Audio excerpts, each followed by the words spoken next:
आवाज ऐकू येतो सगळ्यांना?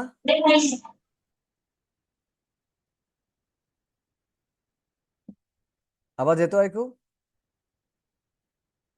ओके.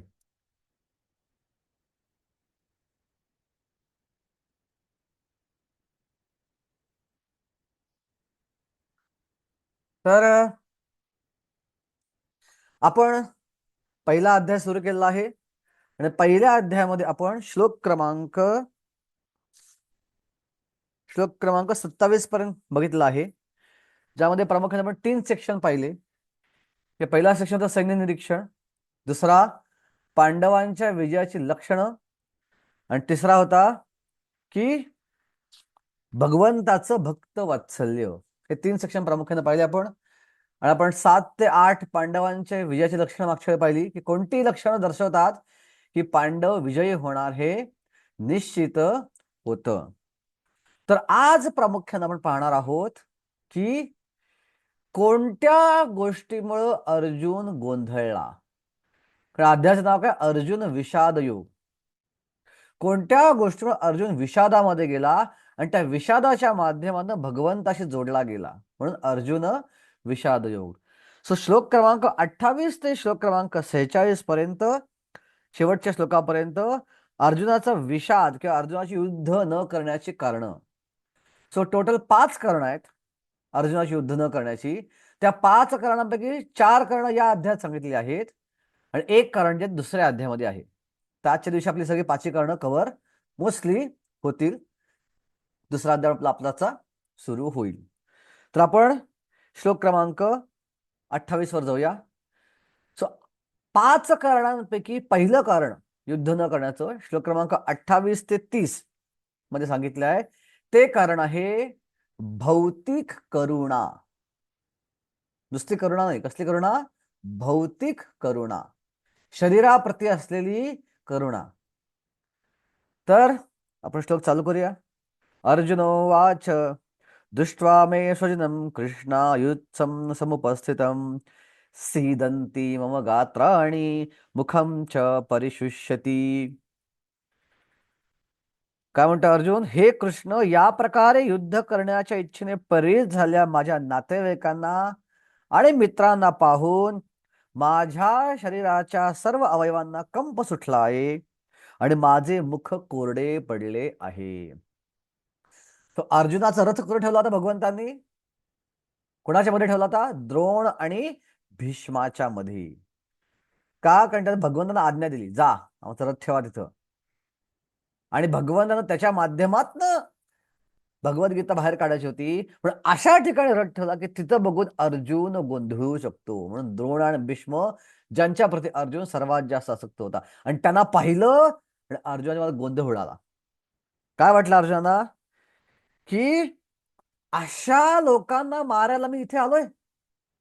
आजोबांना, गुरूंना, ज्यांनी शिक्षण दिलं, ज्यांनी सांभाळलं लहानपणापासून, त्यांना मारायला आलोय? आणि हे पाहून माझ्या अवयवांना कंप सुटलाय आणि माझं मुख कोरडं पडलंय. आता हे जे लक्षण आहे अर्जुनाचं, हे कुठल्याही प्रकारे दुर्बळतेचं लक्षण नाहीये. हे अर्जुनाच्या महान भक्तीचं लक्षण आहे. कसं काय महान भक्तीचं लक्षण आहे? श्रील प्रभुपाद म्हणतात तात्पर्यामध्ये की अर्जुना महान भक्त होता आणि एका महान भक्ताला दुसऱ्याविषयी करुणा वाटणं यात काहीच चुकीचं नाहीये. कारण का? भक्तीची 2 लक्षणं आहेत. एक आहे प्राथमिक आणि दुसरे आहे सेकंडरी, प्रायमरी आणि सेकंडरी इंग्लिशमध्ये म्हणतो आपण. प्रमुख आणि गौण. प्रमुख लक्षण काय भक्तीचं? तर 3ऱ्या स्कंदामध्ये भागवतच्या कपिलदेव सांगतात की भक्तीचं प्रमुख लक्षण किंवा मुख्य लक्षण आहे मयि अनन्य भावेन भक्तिं कुर्वन्ति ये दृढाम मत्कृते त्यक्त्वा कर्मणा त्यक्त्वा स्वजन बांधवा. याचा अर्थ असा आहे की माझा भक्त जो आहे तो दृढ भावानं माझी भक्ती करतो, एकदम एकनिष्ठ असतो. आणि एकनिष्ठ इतक्या स्तरावरती असतो की जर त्याला कळलं की माझ्या भक्तीमध्ये माझ्या कुटुंबियाची बाधा येते, माझे कुटुंबीय मला प्रेरित करत नाहीये, ते बाधा आणतायत, ते मला भक्तीपासून खाली खेचायचा प्रयत्न करतायत, माझे स्वजन बांधव मला खाली खेचायचा प्रयत्न करतायत, तर त्यांनाही सोडायला तयार असतो, पण तो माझी भक्ती कधीही सोडत नाही. आणि तो अनन्य भावेनं, अनन्याचा अर्थ काय? नाही अन्य. नाही अन्य म्हणजे काय? तर असा व्यक्ती कुठल्याही प्रकारे देवतांची भक्ती करत नाही, राजकारण्यांची भक्ती करत नाही, इतर कुठल्याही मोठ्या प्रभावशाली लोकांची भक्ती करत नाही. एकमेव कृष्णाची भक्ती, आणि ते सुद्धा कृष्णाच्या आनंदासाठी. ह्याला म्हणतात भक्तीचं मुख्य लक्षण. सो असा व्यक्ती पूर्णपणे समरस होऊन, पूर्णपणे झोकून देऊन केवळ कृष्णाच्या आनंदासाठी हरे कृष्ण मंत्राचा जप करतो. आता भक्तीचं दुसरं लक्षण आहे गौण लक्षण. काय गौण लक्षण आहे? की ज्यावेळी एखादा व्यक्ती अशा प्रकारे भक्ती करतो, त्याच्यामध्ये काही चांगले गुण विकसित होतात. कशामुळे विकसित होतात चांगले गुण? ऑटोमॅटिक विकसित होतात. कारण जसं एखादा सेनाधिकारी सैन्यात लढून आलेला असतो, सरकार त्याला मेडल देतं.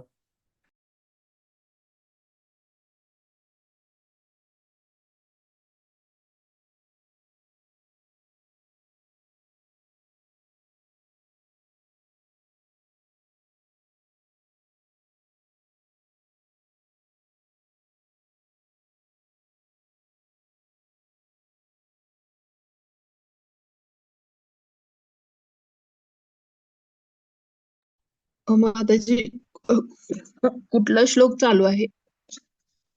सॉरी. हरे कृष्णा, आवाज येतोय? अर्जुन विषाद योगच चालू आहे ना? श्लोक क्रमांक 28. जी प्रभूजी, येतोय आवाज. हा. एक मिनिट. तर तर मी सांगत हा. होतो तर मी सांगत होतो की ज्याप्रमाणे एखाद्या योद्ध्याला मेडल दिलं जातं, त्याप्रमाणे भगवंत पादा की व्यक्ती प्रामाणिकपणे भक्ती करतोय, त्याला काही मेडल दिले जातात. आज थोडं माझं इंटरनेट कनेक्शन थोडं अनस्टेबल आहे, अधनं जाऊ शकतं. थोडं अधनं गेलं तर बंद करू नका, मी परत कनेक्शन आल्यावर परत 2-3 मिनिटांमध्ये गॅप पडू शकतो आधीमध्ये. ठीक आहे, थोडंसं सहन करा, कारण मी थोडं माझ्या दुसरीकडे जागेला आलो आहे. माझ्या घरी आलो थोडंसं मी, आणि इंटरनेट थोडं स्टेबल आहे, अनस्टेबल आहे इथं. तर हे कोणते मेडल मिळतात? प्रभूजी, व्हिडिओ नाही दिसत आहे. व्हिडिओ दिसत नाहीये? व्हिडिओ दिसत नाही सगळ्यांना? कॅमेरा ऑन नाही प्रभूजी, कॅमेरा ऑन नाहीये तुमचा. एक मिनिट. हा.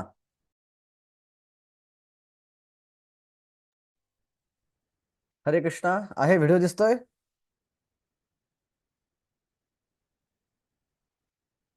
नाही प्रभूजी.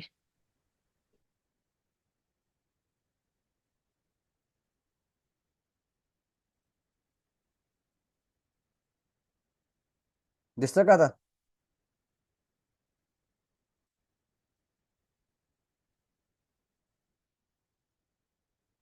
हरे कृष्णा, व्हिडिओ दिसतोय?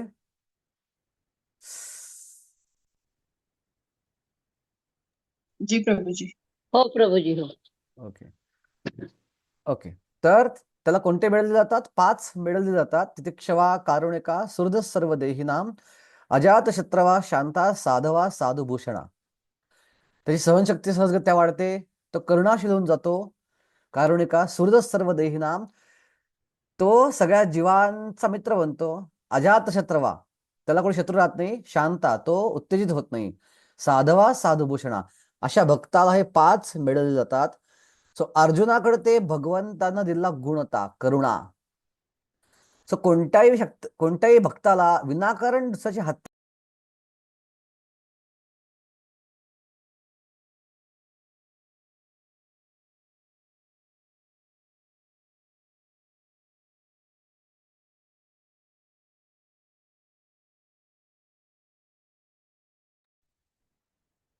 थोडंसं कनेक्शन अनस्टेबल आहे, तर क्षमा असा व्यास डिस्टर्बन्स व्हायला लागला खूप.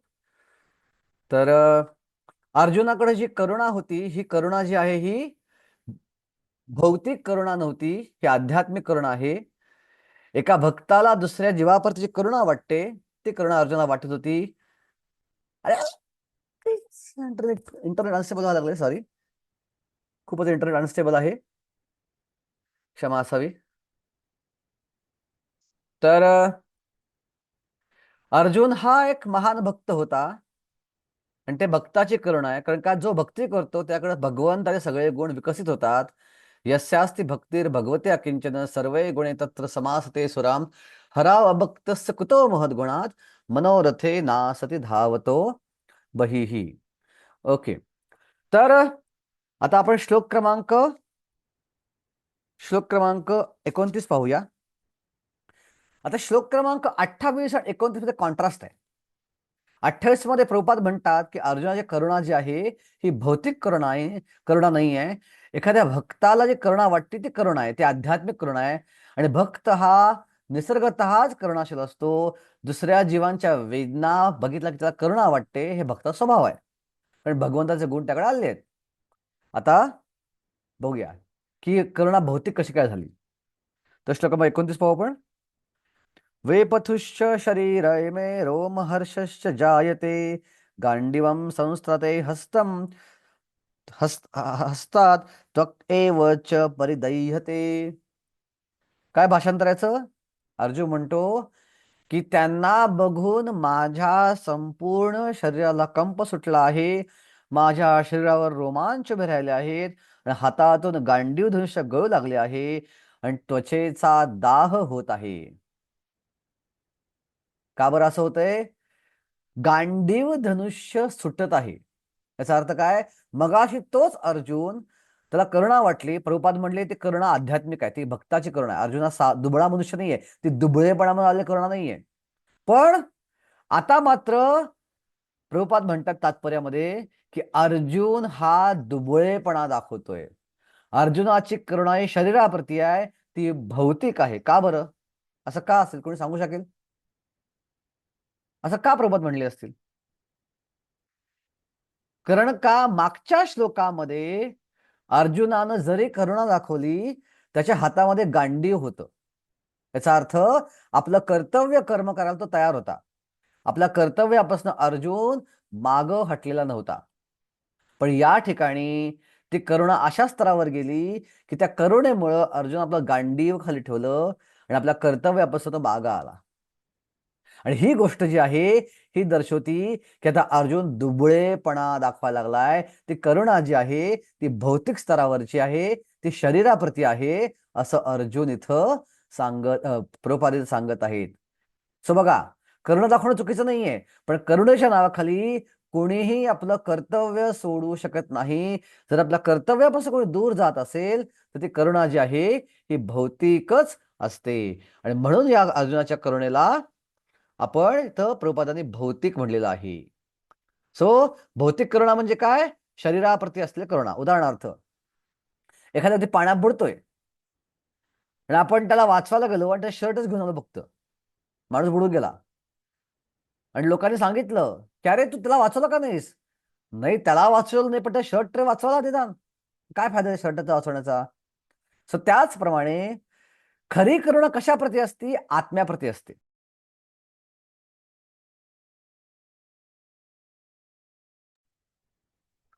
ही जी करुणा असते ही भौतिक कधी आहे? जर ती शरीराप्रती असेल तर.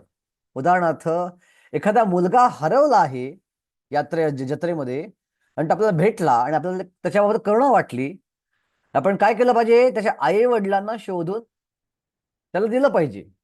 पण आपण त्याच्याऐवजी त्या मुलाला खायला प्यायला दिलं, पाळण्यामध्ये बसवलं, फिरायला नेलं. का? तो मुलगा दुःखी आहे, आपण त्याला मदत केली पाहिजे. पण ही करुणा भौतिक झाली. कारण त्याला जे पाहिजे, त्याला जे आवश्यक आहे, त्याला जे गरजेचं आहे ते आपण देत नाही आहोत. त्याला काय गरजेचं आहे? आई वडिलांकडे सोपवणं. सो त्याचप्रमाणे आत्म्याप्रती खरी करुणा दाखवणं म्हणजे काय? आत्म्याला भगवंताशी जोडणं.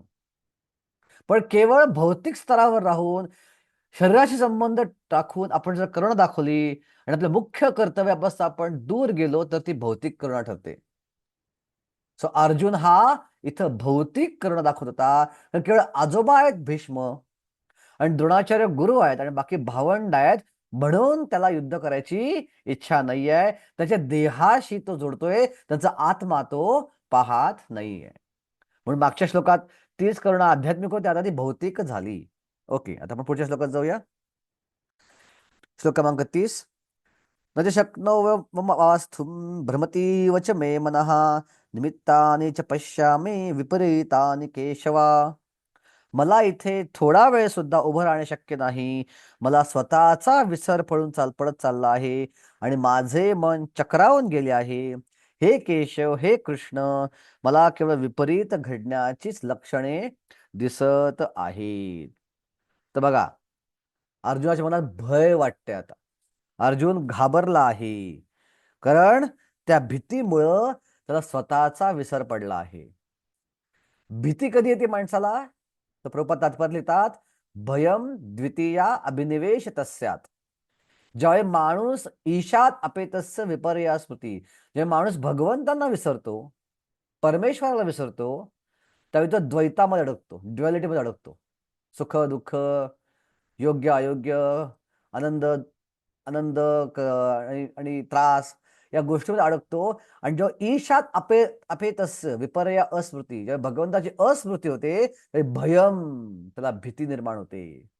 सो इथं अर्जुनाला भीती निर्माण होते की बाबा रे, मी जर यांना मारलं तर माझ्या गुरुला मारायला लागलं, मला माझ्या आजोबांना मारावं लागेल, माझ्या नातेवाईकांना मारावं लागेल, माझ्या भावंडांना मारावं लागेल. आणि त्यांना का मारू?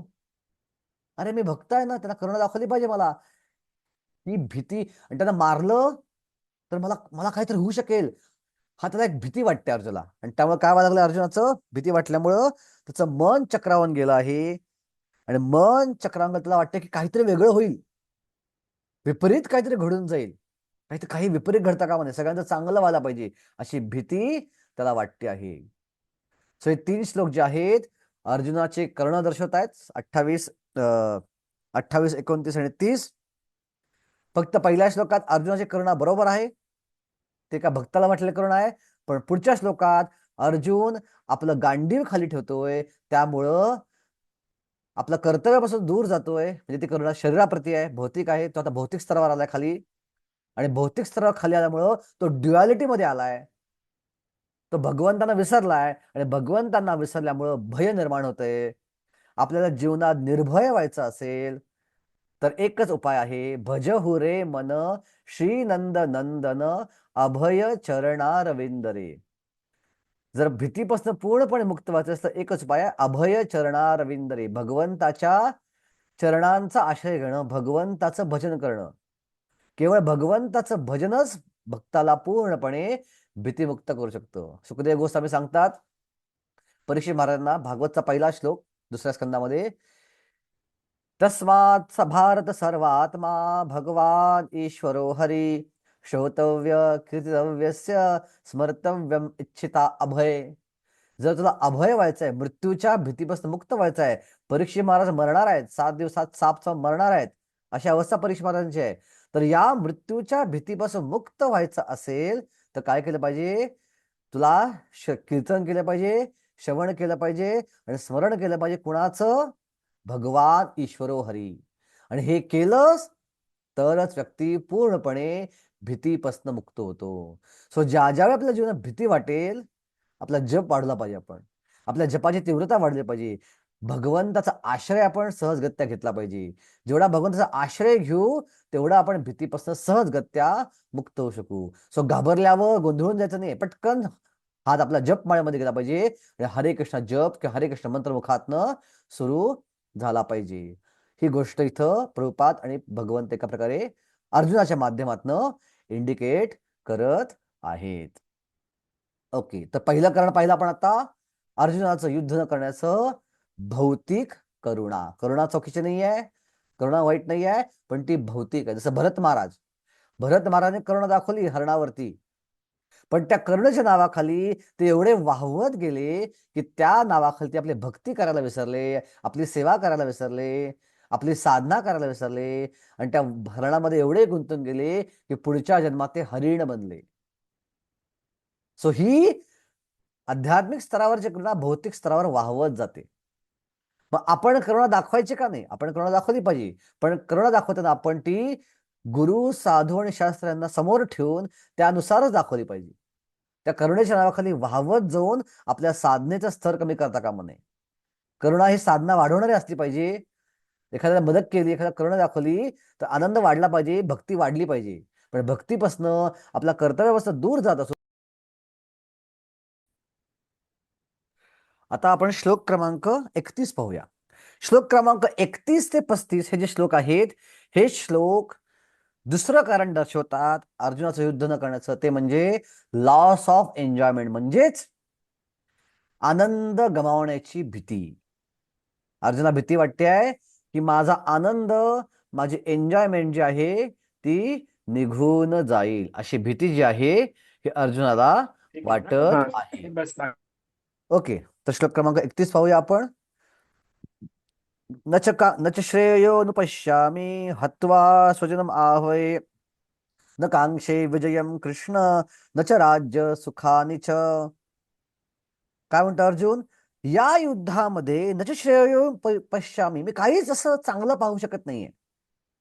हत्वा स्वजनम आहवे, माझ्या नातेवाईकांना मारून कोणाचे कसे कल्याण होणार आहे हे मला कळत नाहीये. आणि त्यापासून प्राप्त होणारे विजय, सुख आणि राज्य यांची मी इच्छा देखील करू शकत नाहीये. तर बघा, अर्जुनाला काय वाटते की समजा मी युद्ध केलं आणि सगळ्यांना मारलं आणि राज्य प्राप्त केलं, तर मला सुख मिळायला पाहिजे. पण ते सुख कधी मिळतं माणसाला? जे सुख वाटून घ्यायला कोणीतरी असेल. त्याला वाटलं माझे गुरुच मेले, माझे आजोबा मेले, माझे कौरवांसारखे नातेवाईक मेले, तर तो आनंद वाटून कोणाबरोबर घेऊ मी? एखाद्या मुलाला शाळेमध्ये पहिला नंबर आला किंवा बोर्डात एखादा मुलगा आला किंवा त्याला नोकरी, त्याला लॉटरी लागली आणि तो घरी आला आणि त्याला त्याचं कौतुक करणारं घरी कोणच नाहीये. आई नाहीये, बाबा नाहीये, बहीण नाहीये, भाऊ नाहीये, इतर कोणी नातेवाईक नाहीयेत, मित्रमैत्रीण नाहीयेत. तर तो आनंद त्याला किती काळ राहील? त्याला आनंद होणारच नाही. का आनंद साधनांनी मिळत नाही. आनंद आपण आपल्या आजूबाजूला नातलग जे असतात त्यांच्यावर वाटून घेतो, त्यावेळी तो आनंद वाढतो. आपल्या घरात काय आनंदाची घटना घडली, आपण इतरांना पेढे वाटले आणि त्यांनी आपलं कौतुक केलं की खरा आनंद आपल्याला होतो. नुसतीच घटना घडल्यावर आनंद हा होत नाही. सो आनंद वाटून घेण्यासाठी माणसं पाहिजे असतात. मी जर राजा बनलो, मी जर राज्य घेतलं, तर कुणासमोर मिळवू मी की मी राज्य प्राप्त केलं? कुणासमोर दिखावा करू माझ्याकडे राज्य आहे? ज्यांच्यासमोर केला पाहिजे तेच नसणार आहेत. मग काय फायदा या गोष्टीचा? मला आनंद होणार नाही. आणि म्हणून माझ्या आनंदात बाधा येईल, म्हणून मला युद्ध करायचं नाहीये. बघा, आता अर्जुन भौतिक स्तरावर आहे. आता तो स्वार्थी विचार करायला लागलाय. करुणेवरनं होता, त्याचं धनुष्य खाली पडलं, भौतिक करुणा झाली आणि त्या भौतिक आता भौतिक आनंद, माझा भौतिक आनंद नष्ट होऊ शकतो, या स्तरावरती अर्जुन आलेला आहे. तर बघा, भगवंताचा विसर पडला की भीतीवरनं स्वार्थ वाढत जातो. सो भगवत धामात आपण जगात कसं आलो आहोत? भगवत धामात आपण जगात खाली पडलो, आपल्या चेतनेवरती एक आवरण टाकलं गेलं, अविद्येचं. अविद्येमुळे काय झालं? आपण भगवंतांना विसरलो पूर्णपणे. आणि भगवंतांना विसरल्यामुळे काय निर्माण झाली? अस्मिता. अस्मिता म्हणजे काय? जे या अंधाऱ्या जगामध्ये गोष्टी आहेत त्याविषयी आपल्याला प्रेम निर्माण झालं. अस्मिता. अस्मितेचं रूपांतर कशात झालं? अस्मितेचं रूपांतर झालं अविद्या, अस्मिता, त्यानंतर भाव किंवा अविद्या, अस्मिता, द्वेष, सुखात निर्माण झालं. की आपण भौतिक किंवा आसक्तीमध्ये झालो. अविद्या, अस्मिता, आसक्ती. आपल्या गोष्टींप्रती आसक्ती निर्माण झाली की हे माझं आहे, माझं आहे, माझं आहे. हा मीपणा निर्माण झाला. कारण का एखाद्या गोष्टीमध्ये प्रेम निर्माण झालं की ते माझं, तर माझेपणा निर्माण होतो. अविद्या, अस्मिता, भाव किंवा आसक्ती. आता काय होतं?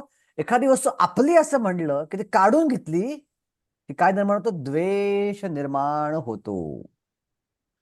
अविद्या, अस्मिता, भाव, द्वेष आणि सगळ्यात शेवटी अभिनिवेश म्हणजे मृत्यूची भीती. कारण मृत्यू काय करतो? सगळंच काढून घेतो आपल्याकडनं. सो ती मृत्यूची भीती पण निर्माण होते. तर 5 गोष्टी पर्यंत: अविद्या, अस्मिता, भाव, द्वेष आणि अभिनिवेश. या 5 गोष्टी आहेत. या 5 गोष्टीद्वारे आपल्याला या जगामध्ये ट्रॅप केलं जातं. सो अर्जुन आता काय व्हायला लागलाय? ट्रॅप व्हायला लागलाय. आता त्याची आसक्तीमुळं त्याला भीती वाटते की माझं आनंद काढून घेतला जातो या युद्धाच्या माध्यमातनं आणि म्हणून मला युद्ध करायचं नाहीये. ओके, आता आपण श्लोक क्रमांक 32 ते 35 पाहूया.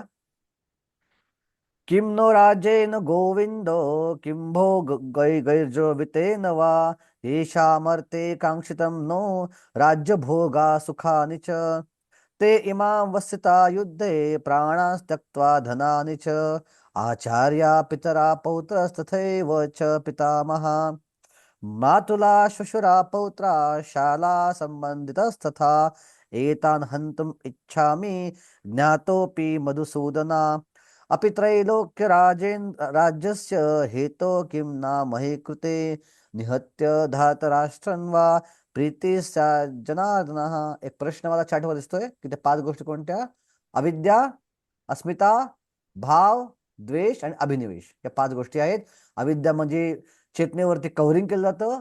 मग अस्मिता ज्या गोष्टी दिसतात त्याशी प्रेम निर्माण होतं. मग आसक्ती निर्माण होती. मग त्या काढून घेतल्या की द्वेष निर्माण होतो. आणि सगळ्यात शेवटची भीती असते मृत्यूची भीती, अभिनिवेश. या 5 गोष्टीमध्ये अर्जुन अडकतो.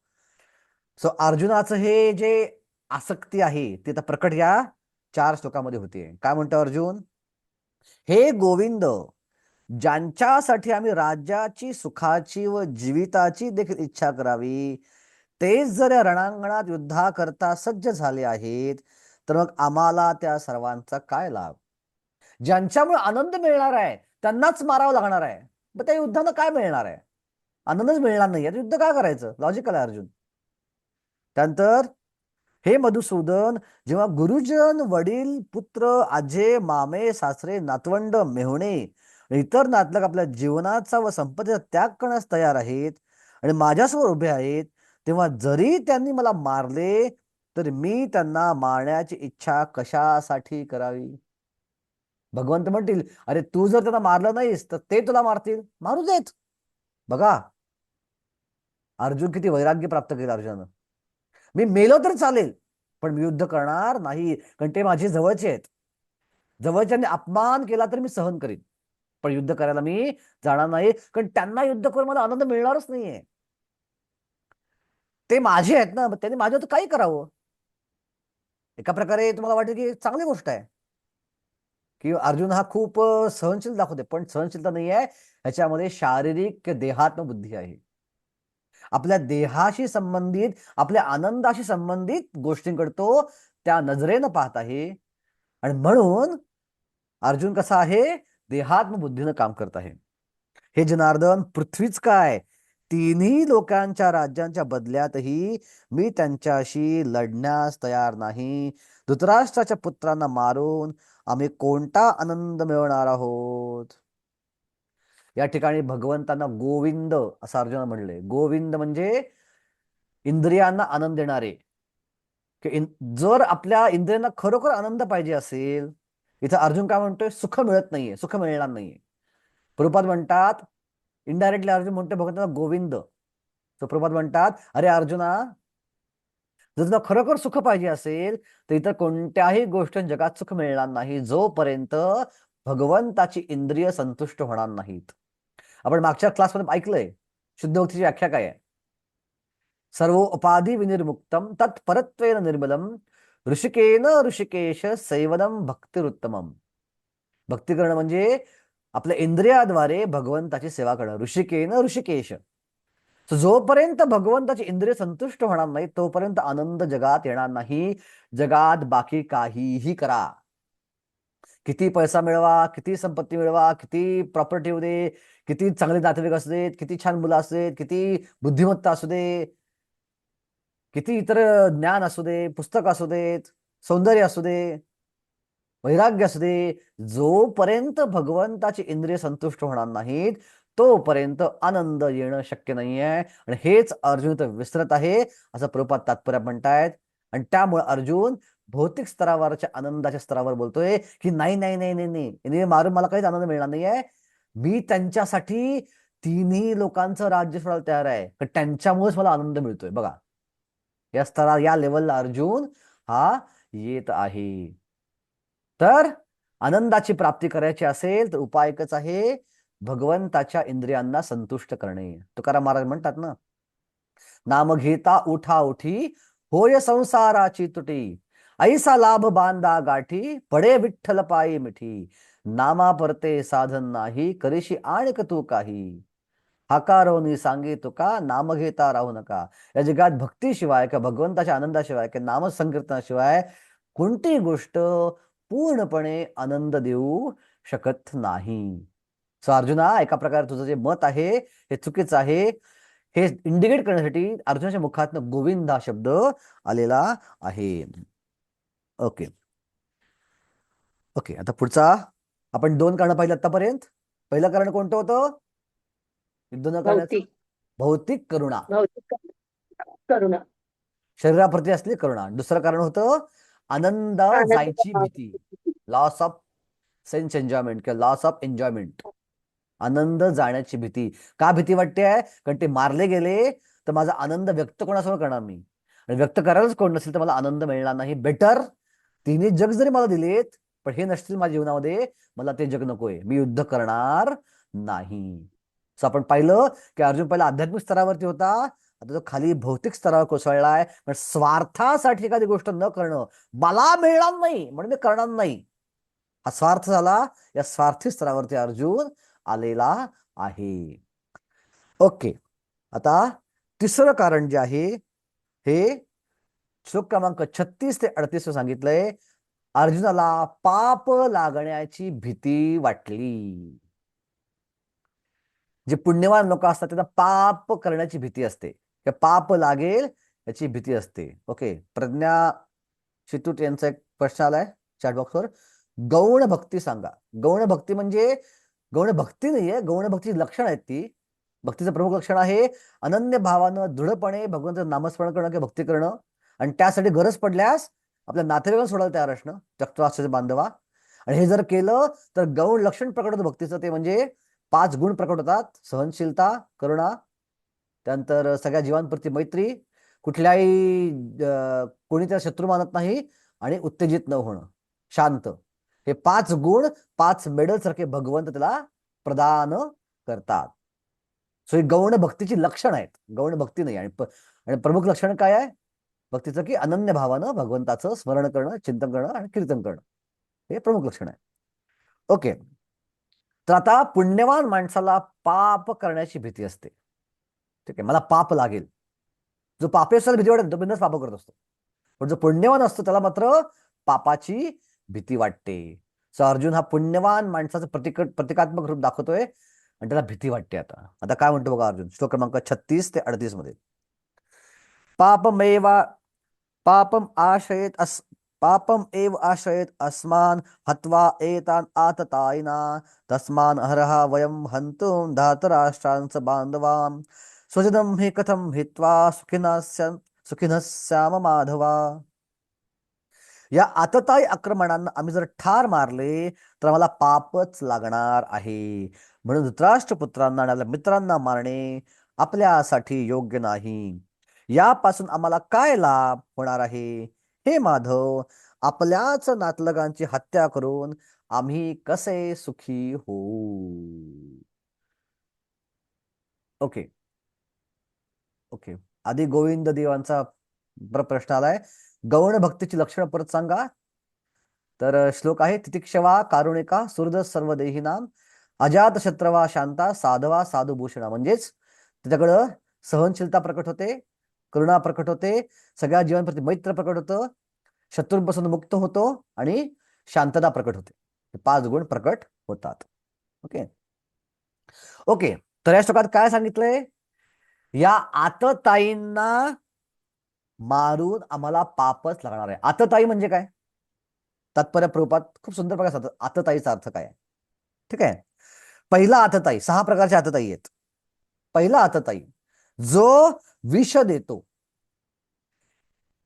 जो घराला आग लावतो, जो घातक किंवा तीक्ष्ण शस्त्रांशी हल्ला करतो, जो संपत्ती लुटतो, जो दुसऱ्याची जमीन बळकावतो आणि जो परपत्नीचं अपहरण करतो, अशा आतताईंचा वध केल्याने कोणत्याही प्रकारचे पाप लागत नाही. हे 6 आतताई आहेत. जो विष देतो, जो घराला आग लावतो, जो घातक किंवा तीक्ष्ण हल्ला करतो, जो संपत्ती लुटतो आणि जो दुसऱ्या जमीन बळकावतो आणि परपत्नीचं अपहरण करतो. ह्यांना मारलं, कुणी आपलं असं केलं आणि आपण त्याचा वध केला हत्या केली तर नीतीशास्त्र सांगतं पाप लागत नाही. आता 3 लेवलचे स्तर आहेत. एक आहे नीतीशास्त्र स्तर, दुसरा आहे धर्मशास्त्र स्तर आणि तिसरा आहे अध्यात्मशास्त्र स्तर. नीती स्तर, धर्मस्तर आणि अध्यात्म स्तर.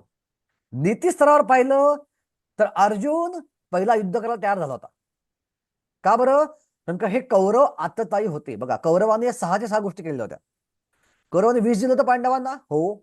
भीमाला लहानपणी विष देऊन मारायचा प्रयत्न दुर्योधनने केला होता. तर कौरव विष देणारे आततायी होते. कौरवाने आग लावली होती घराला, हो. कधी? वारणावतामध्ये पांडव. ज्यावेळी अज्ञातवासात पाठवलं होतं, सॉरी, वारणावतात ज्यावेळी पांडवांना एक हॉलिडेसाठी पाठवलं होतं कौरवांनी, किंवा पांडव हॉलिडेसाठी वारणावतात गेले होते, त्या वारणावतात जाळून मारायचा प्रयत्न कौरवांनी केला होता. मुद्दामून लाखेचं घर बनवलं होतं. युधिष्ठिर युवराज बनला, दुर्योधनला सहन झालं नाही. दुर्योधनने काय केलं?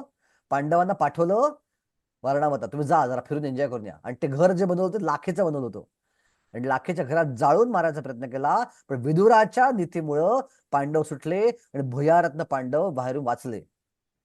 पण तिसरं, जो घातक किंवा तीक्ष्ण शस्त्रांनी हल्ला करतो, अश्वत्थाम्यानं उत्तरेच्या गर्भात असणाऱ्या छोट्या गर्भावर ब्रह्मास्त्राने हल्ला केला होता. तो कौरव या लेवलला गेलेले होते. त्यांचं संपत्ती लुटतो. सगळी संपत्ती असे पांडवांची होती, पण जुगाराद्वारे सगळी संपत्ती कौरवांनी लुटली होती. जो दुसऱ्या जमीन बळकावतो, इंद्रप्रस्थ पांडवांची जमीन होती आणि पांडवांनी 12 वर्ष वनवास भोगला होता, 1 वर्ष अज्ञातवास भोगला होता आणि 1 वर्ष अज्ञातवास भोगल्यानंतर त्यांची जमीन परत करणं हे दुर्योधनचं कर्तव्य होतं. पण त्यांना बळकावली, नाही मी देणार नाही. पांडवांना मी सुईच्या टोकावर बसेल एवढी जमीन पण देणार नाही. आणि सगळ्यात शेवटचं परपत्नीचं अपहरण करतो. कौरवांनी द्रौपदीचं वस्त्रहरण करायचा प्रयत्न केला होता. तर 6च्या 6 कॅटेगरीज मध्ये कौरव बसतात. नीतीशास्त्र सांगतं की नाही, त्याचा वध केला तर पाप लागत नाही. आणि अर्जुन करायला तयार होता, त्यासाठी अर्जुन युद्ध करायला आला होता. पण आता अर्जुन स्वतःला नीतीशास्त्रावरनं धर्मशास्त्रावर घेऊन जात आहे. धर्मशास्त्र काय सांगतं की आतताईंमध्ये जर आजोबा असतील, नातेवाईक असतील, ज्येष्ठ असतील, वरिष्ठ असतील, गुरु असेल आणि त्यांच्याकडनं आपल्यामध्ये काही आतताईपणा झाला तरी आपण त्यांची हत्या करू नये. आपण जर त्यांची हत्या केली तर पाप लागणार. हे काय सांगतं? धर्मशास्त्र. नीतीच्या वरचं आहे धर्मशास्त्र. अर्जुनाला काय वाटतंय की मी नीतीवरनं धर्मच्या स्तरावर यावं. नीती स्तरावर मला पाप लागणार नाही, पण मी धर्मस्तरावर येऊन काम केलं तर धर्मशास्त्रानुसार मला पाप लागणार. तर ज्यांना मी मारतोय, भले ते आतताई आहेत, ते माझे आजोबा आहेत, ते माझे गुरु आहेत, ते माझे बांधव आहेत, ते माझे ज्येष्ठ आहेत. त्यामुळे मी त्यांना मारणार नाही. मला पाप लागेल, धर्मशास्त्रानुसार मी पापाचा भागीदारी होऊन जाईन. या स्तरावर ते अर्जुन येतोय. आता भगवंताची इच्छा काय आहे? भगवंताला पण माहिती आहे, भगवंता धर्माचे स्त्रोत आहेत. सो भगवंताला माहिती आहे की असं होणार. पण भगवंताची इच्छा आहे की अर्जुनानं त्याच्या 3ऱ्या स्तरावरती यावं. आणि 3रा स्तर कोणता आहे? अध्यात्मशास्त्र. अध्यात्मशास्त्रानुसार जर एखाद्यानं केवळ भगवंताच्या आनंदासाठी काम केलं तर पाप लागत नाही. मग ते कुठलंही काम असेल, ते पुण्य असेल पाप असेल, कुठल्याच प्रकारे रिॲक्शन ते अकर्म ठरतं. अर्जुनानं हे युद्ध धर्मस्तरावर न करता अध्यात्म स्तरावरून करावं. हे युद्ध घडवून आणणं की युद्ध घडवणे माझी इच्छा आहे. हे युद्ध होणं ही माझी इच्छा आहे. कौरवांचा वध होणं ही माझी इच्छा आहे. काय इच्छा आहे भगवंताची? का बरं भगवंताने युद्ध घडवून आणले? कारण का भगवंताला माहिती आहे, यद्यत आचरती श्रेष्ठा तत्तत एवेतरो जना सायत प्रमाणम कुरुते लोकास्तत अनुवर्तते. की जो श्रेष्ठ व्यक्ती आचरण करतो, सामान्य मनुष्य त्याचं पालन करतात. तो जे स्टँडर्ड सेट करतो ते स्टँडर्ड सामान्य माणसं स्वीकारतात. जर दुर्योधन सारखा व्यक्ती राजा बनला जगाचा, तर दुर्योधनचे स्टँडर्ड जे आहेत ते जगासमोर राहतील. लोकांना वाटेल की जर एखाद्यानं वस्त्रहरण केलं तरी तो सुटू शकतो, तरी त्यातून मुक्त होऊ शकतो. हे चुकीचे पायंडे, स्वार्थीपणाचे पायंडे समाजात पडतील. पण जर युधिष्ठिर महाराज राजा झाले, युधिष्ठिर महाराज वैष्णव आहेत, भक्त आहेत, ते करुणाशील आहेत, त्यांच्याकडे सगळे चांगले गुण आहेत आणि साहजिकच त्यांचं राज्य हे एक वैष्णव राजाला अपेक्षित भगवंताचा प्रतिनिधी म्हणून असेल आणि त्यामुळे सगळा समाज भक्त बनेल आणि सगळा समाज भक्त बनला तर सगळ्या समाजाचं जे उद्दिष्ट आहे, मनुष्य जीवनाचं उद्दिष्ट आहे, ते प्रत्येकाला साध्य होईल. वर्णाश्रम धर्माचं उद्दिष्ट खऱ्या अर्थानं साध्य होईल. आणि म्हणून भगवंताची इच्छा आहे युधिष्ठिर महाराज राजा व्हावा आणि म्हणून त्यांनी युद्ध घडून आणलंय.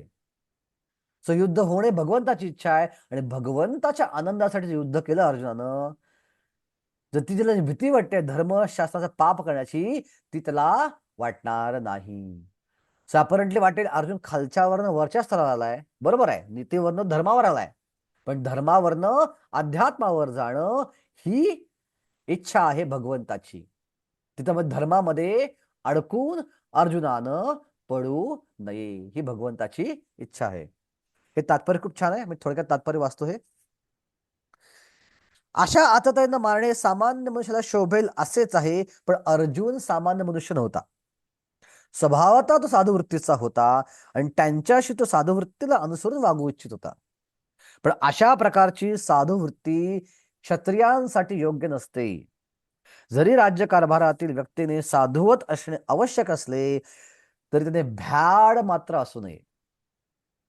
उदाहरणार्थ भगवान श्रीराम इतक्या साधुवृत्तीचे होते की आजही लोक रामराज्यात राहण्यास अतिशय उत्सुक आहेत. पण असे असले तरी प्रभू श्रीरामचंद्राने कधीच भ्याडपणा दाखवला नाही. श्रीरामांच्या पत्नीचे सीतेचे अपहरण करणार रावण आतताई होता, पण श्रीरामांनी तिला असा काही धडा शिकवला की त्याची तुलना जगाच्या इतिहासामध्ये कोणाशीही करता येणार नाही. रामायणात जे युद्ध झालं ते इतकं भयानक होतं, इतकं भयानक होतं की त्या युद्धासारखं युद्ध झालंच नाही आणि होणार नाही. किती वानर होते रामायणाच्या युद्धामध्ये? रामाच्या बाजूनं एकावर 78 शून्य एवढे वानर रामाच्या बाजूने वानर होते आणि त्याही पेक्षा जास्त राक्षस होते लंकेमध्ये. आणि त्या दोघांमध्ये युद्ध घडलं आणि 10 दिवसामध्ये ऑलमोस्ट सगळे राक्षस मारले गेले. कल्पना करा, 10 दिवसात एवढं भयानक मनुष्यहानी. सातशे दुसरं महायुद्ध, तिसरं महायुद्ध, पहिलं महायुद्ध हे त्या युद्धात सर्व लुटपुटची युद्ध आहेत.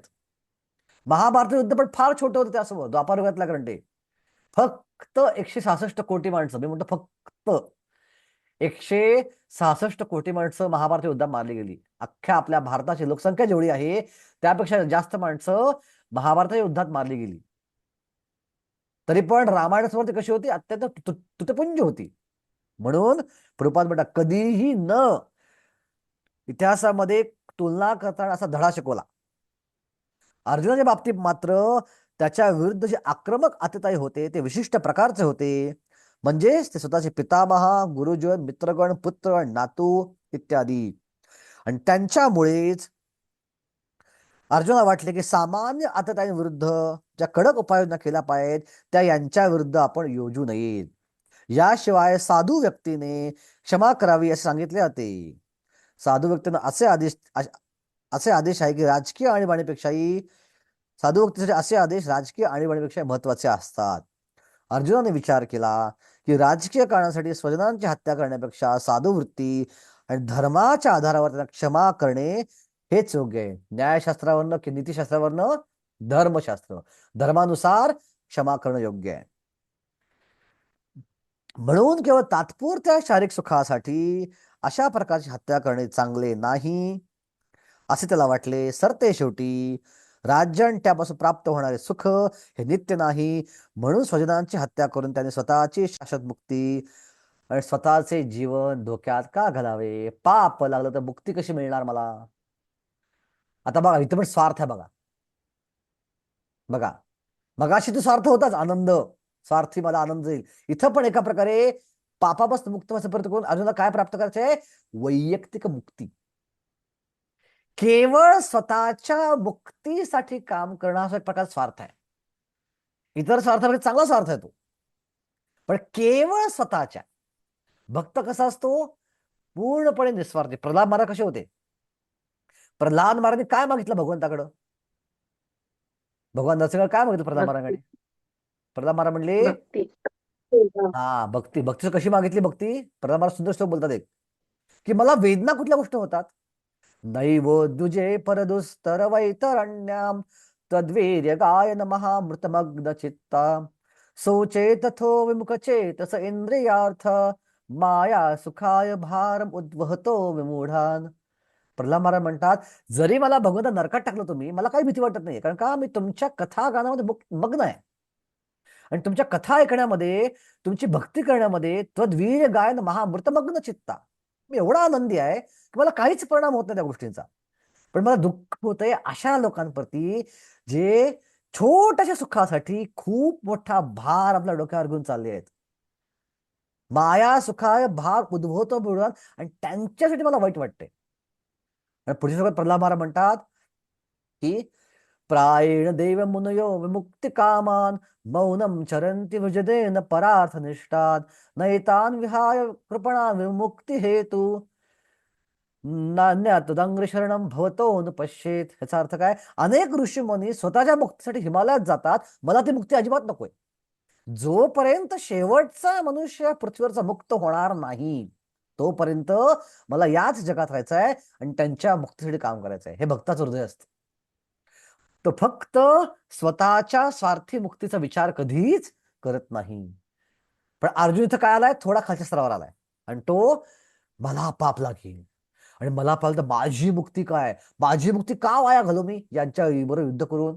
जरी ते आतताई आहेत, नको बाबा, त्यांना सोडून देतो आणि माझ्या मुक्तीच्या मागे मी लागतो.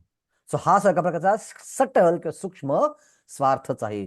त्यामुळे भक्त सोडून जे ज्ञानयोगी असतात, जे अष्टांग योगी असतात, जे कर्मयोग असतात, ते पण काही प्रमाणात स्वार्थी असतात, कारण ते मुक्तिकामी असतात. त्यांना मुक्तीची इच्छा असते. केवळ भक्तच हा पूर्णपणे निस्वार्थ आणि प्रशांत असतो. आणि म्हणून शास्त्रात श्लोक येतो की मुक्तानाम अपि सिद्धानाम नारायण परायणा सुदुर्लभ प्रशांतात्मा कोटीष्वपि महामुने. अनेक ज्ञानींमध्ये आणि अनेक मुक्तांमध्ये नारायणाचा भक्त जो प्रशांत आत्मा आहे, तो निस्वार्थ आहे पूर्णपणे, तो सुदुर्लभ, फारच दुर्लभ आहे.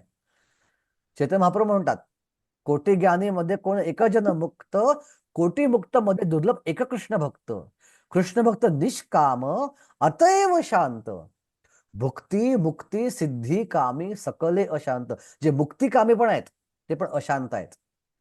आणि कोण आहे मुक्तिकामी? कर्मयोगी, अष्टांग योगी आणि ध्यानयोगी, ज्ञानयोगी, हे तिन्ही मुक्तिकामी आहेत. एका प्रकारे सूक्ष्म स्तरावर ते पण अशांत आहेत. फक्त भक्त जो पूर्णपणे निस्वार्थी आहे, त्याला फक्त भगवंताची सेवा करायची आहे, हा पूर्णपणे शांत आहे. ओके ओके शेवटच्या परीक्षिता प्रभुपाद म्हणतायत, सरते शेवटी राज्य आणि त्यापासून प्राप्त होणारं सुख, राज्य आणि हे नित्य नाही, म्हणून स्वजनांची हत्या करून त्यांनी स्वतःची शाश्वत मुक्ती आणि स्वतःचे जीवन धोक्यात का घालावे? या संबंधात अर्जुनाने श्रीकृष्णांना माधव असे संबोधणे महत्वपूर्ण आहे. श्रीकृष्ण हे लक्ष्मीचे किंवा भाग्यदेवतेचे पती असल्यामुळे अर्जुनाला त्यांनी हे दर्शवायचे होते की त्यांनी ज्यामुळे त्यांच्यावर दुर्भाग्य कोसळेल अशी गोष्ट करण्यास त्याला प्रेरित करू नये. परंतु वास्तविकपणे श्रीकृष्ण हे भक्तांनाच काय, इतरांनाही दुर्भाग्याकडे कधीही नेत नाही. सो माधव शब्द वापरला कृष्णाला अर्जुनानं काय सांगायचंय? अर्जुनाला कृष्णाप्रती की तू माधव आहेस, तू लक्ष्मीचा पती आहेस, आणि तुम्ही मला दुर्भाग्याकडे का घेऊन चाललाय? मला घेऊन जाऊ नका, मला युद्ध करायला परवानगी देऊ नका, मी युद्ध करणार नाही. ओके 37 मध्ये काय म्हणतो अर्जुन, आपण बघूया. काय कोणा प्रश्न आहे या आत्ताच्या चर्चेवर? आतापर्यंत प्रश्न आहे? नाही ना? व्हिडिओ दिसतोय माझा? हो हो प्रभूजी. प्रभूजी. ओके ओके ठीक आहे. जरा प्रभूजी, माझा बऱ्यापैकी पहिला श्लोक वर नाही रिफ्रेश. विचारलं. Okay okay fine.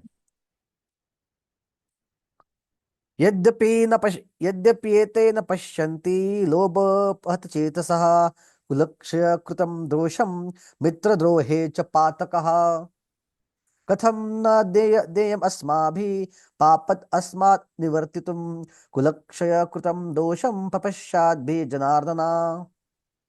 हे जनार्दन, जरी लोभाने प्रभावित झालेल्या लोकांना आपल्या कुटुंबाची हत्या करण्यामध्ये आणि आपल्याच मित्रांशी भांडण करण्यामध्ये दोष दिसत नसला तरी सुद्धा कुटुंबाचा नाश केल्यामुळे होणाऱ्या अपराधांची जाण असताना आम्ही अशा पापकृत्यामध्ये का सहभागी व्हावं?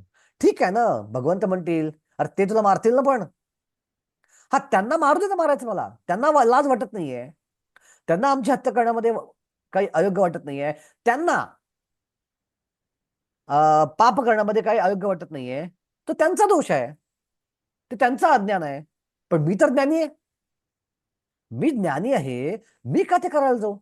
असं म्हणतात ना की अज्ञानी माणसाने केलेलं पाप त्याची तीव्रता फार कमी असते, पण जाणून बुजून केलेलं पाप त्याची तीव्रता खूप जास्त, त्या पापाची रिॲक्शन खूप जास्त असते. उदाहरणार्थ, इस्कॉन मध्ये यायच्या आधी काही लोक नॉनव्हेज खात असतील, ओके, काही लोक नॉनव्हेज खात असतील, अंड खात असतील, चहा पित असतील, सगळे प्यायचा चहा वगैरे, ओके, प्यायचा तुम्ही लोक चहा वगैरे, निवलकर माताजी प्यायचा का चहा वगैरे इस्कॉन मध्ये यायच्या आधी? हा, रेश्मा माताजी प्यायचा तुम्ही चहा? कमी प्यायचा? कांदा लसूण खायचा? मी तर डायरेक्टली बोलतो, मी साधूचे कपडे घातलेत, पण मी स्वतः नॉनव्हेज खायचो इस्कॉन मध्ये यायच्या आधी, अज्ञानापोटी. आता आपण भक्तीमध्ये आलो, आपलं कळलं काय योग्य आहे, काय योग्य आहे, काय केलं पाहिजे, काय नाही केलं पाहिजे, आपला कृपा झाली गुरुची, आपण जप करता होतो केला. आता हे करून जर आपण जाणून बुजून ती कृती करायला गेलो तर मात्र येणार रिॲक्शन भयानक असते. पण तुम्हाला माहिती आहे आणि माहिती असून तुम्ही करताय तर मात्र रिॲक्शन भयानक असते. उदाहरणार्थ, कंठीमाळ घातली आणि कंठीमाळ घेऊन सिगरेट, काल मला मला माझ्या विद्यार्थ्यांचा फोन आला, प्रभूजी मी एका वाडा स्टेशनवर एक माणूस पाहिला, जगात कंठीमाळ होती, कपाळ इस्कॉनचा तिलक होता आणि सिगरेट हातामध्ये होती, कसं काय प्रभूजी, त्याला काय होणार? मी म्हटलं त्याला जी रिॲक्शन मिळेल ती कल्पनेच्या पलीकडे असेल. त्याला माहिती आहे काय केलं पाहिजे, काय नाही केलं पाहिजे, तर खूप मोठी रिॲक्शन त्याला आली पाहिजे, येणारच, म्हणजे भगवंत देतात. तर जाणून बुजून करतोय, पण जाणून बुजून केलं पाप हे जास्त हानिकारक असतं. अर्जुन काय म्हणतोय, त्यांना अज्ञान आहेत पण मी तर जाणताय, ते नेणते आहेत पण मी तर जाणताय, तर मी जाणता असून का करू? बेटर मी त्यांनी केलेला मार स्वीकारतो आणि गप्प बसतो, ऍटलिस्ट मी त्या पापाचा भागीदारी होणार नाही. एका प्रकारे अर्जुनाचा विचार तुम्हाला बघा किती डीप वाटतोय ना, किती गहन विचार करतोय अर्जुन, असं वाटत असेल तुम्हाला. हा विचार केवढा गहन आहे, पण त्यामध्ये सूक्ष्मरित्या स्वार्थ आहे, हेच भगवंत पुढच्या अध्यामध्ये दाखवून देणार आहे. ओके, एखाद्या क्षत्रियाला विरुद्ध पक्षाने युद्धासाठी किंवा दूत क्रीडेसाठी निमंत्रित केले तर ते नाकारणं अयोग्य असते. का बरं पांडव जुगार खेळले? का कारण जुगार खेळायचं पांडवांचं? पांडव भक्त होते ना, पांडवांना माहित आहे जुगार खेळता का म्हणे. आपले 4 नियम आहेत, मांसाहार वर्ज्य, नशापात वर्ज्य, जुगार वर्ज्य आणि व्यभिचार वर्ज्य. मग पांडव सारखे पांडव, युधिष्ठिर का धर्मराज जुगार का बरं खेळला? कारण का त्यांना कौरवांनी आव्हान दिलं होतं आणि जुगारामध्ये कोणी आव्हान दिलं असेल तर क्षत्रियाला ते नाकारता येत नाही. युद्धामध्ये कोणी आव्हान दिलं, क्षत्रिय ते टाळू शकत नाही, ते आव्हान टाळू शकत नाही, त्याने क्षत्रिय नियमानुसार तो पाप ठरतो. चक्रव्यूहामध्ये पांडवांना अडकवण्यासाठी काय रणनीती अवलंबली होती? त्रिगर्त देशाच्या राजाला सांगितलं होतं की जा तुम्ही अर्जुनला भरकट दूर घेऊन, अर्जुनला आव्हान द्या, आव्हान जर अर्जुनच्या मागे लागेल, भरकट त्याला दूर घेऊन जा आणि मग चक्रव्यूह असता येईल. कारण अर्जुनाला माहिती आहे क्षत्रिय नेमकं आहे, आव्हान दिलं की मला नाही म्हणता येणार ना त्याला इग्नोर मी करू शकणार नाही, मला युद्ध करावंच लागेल.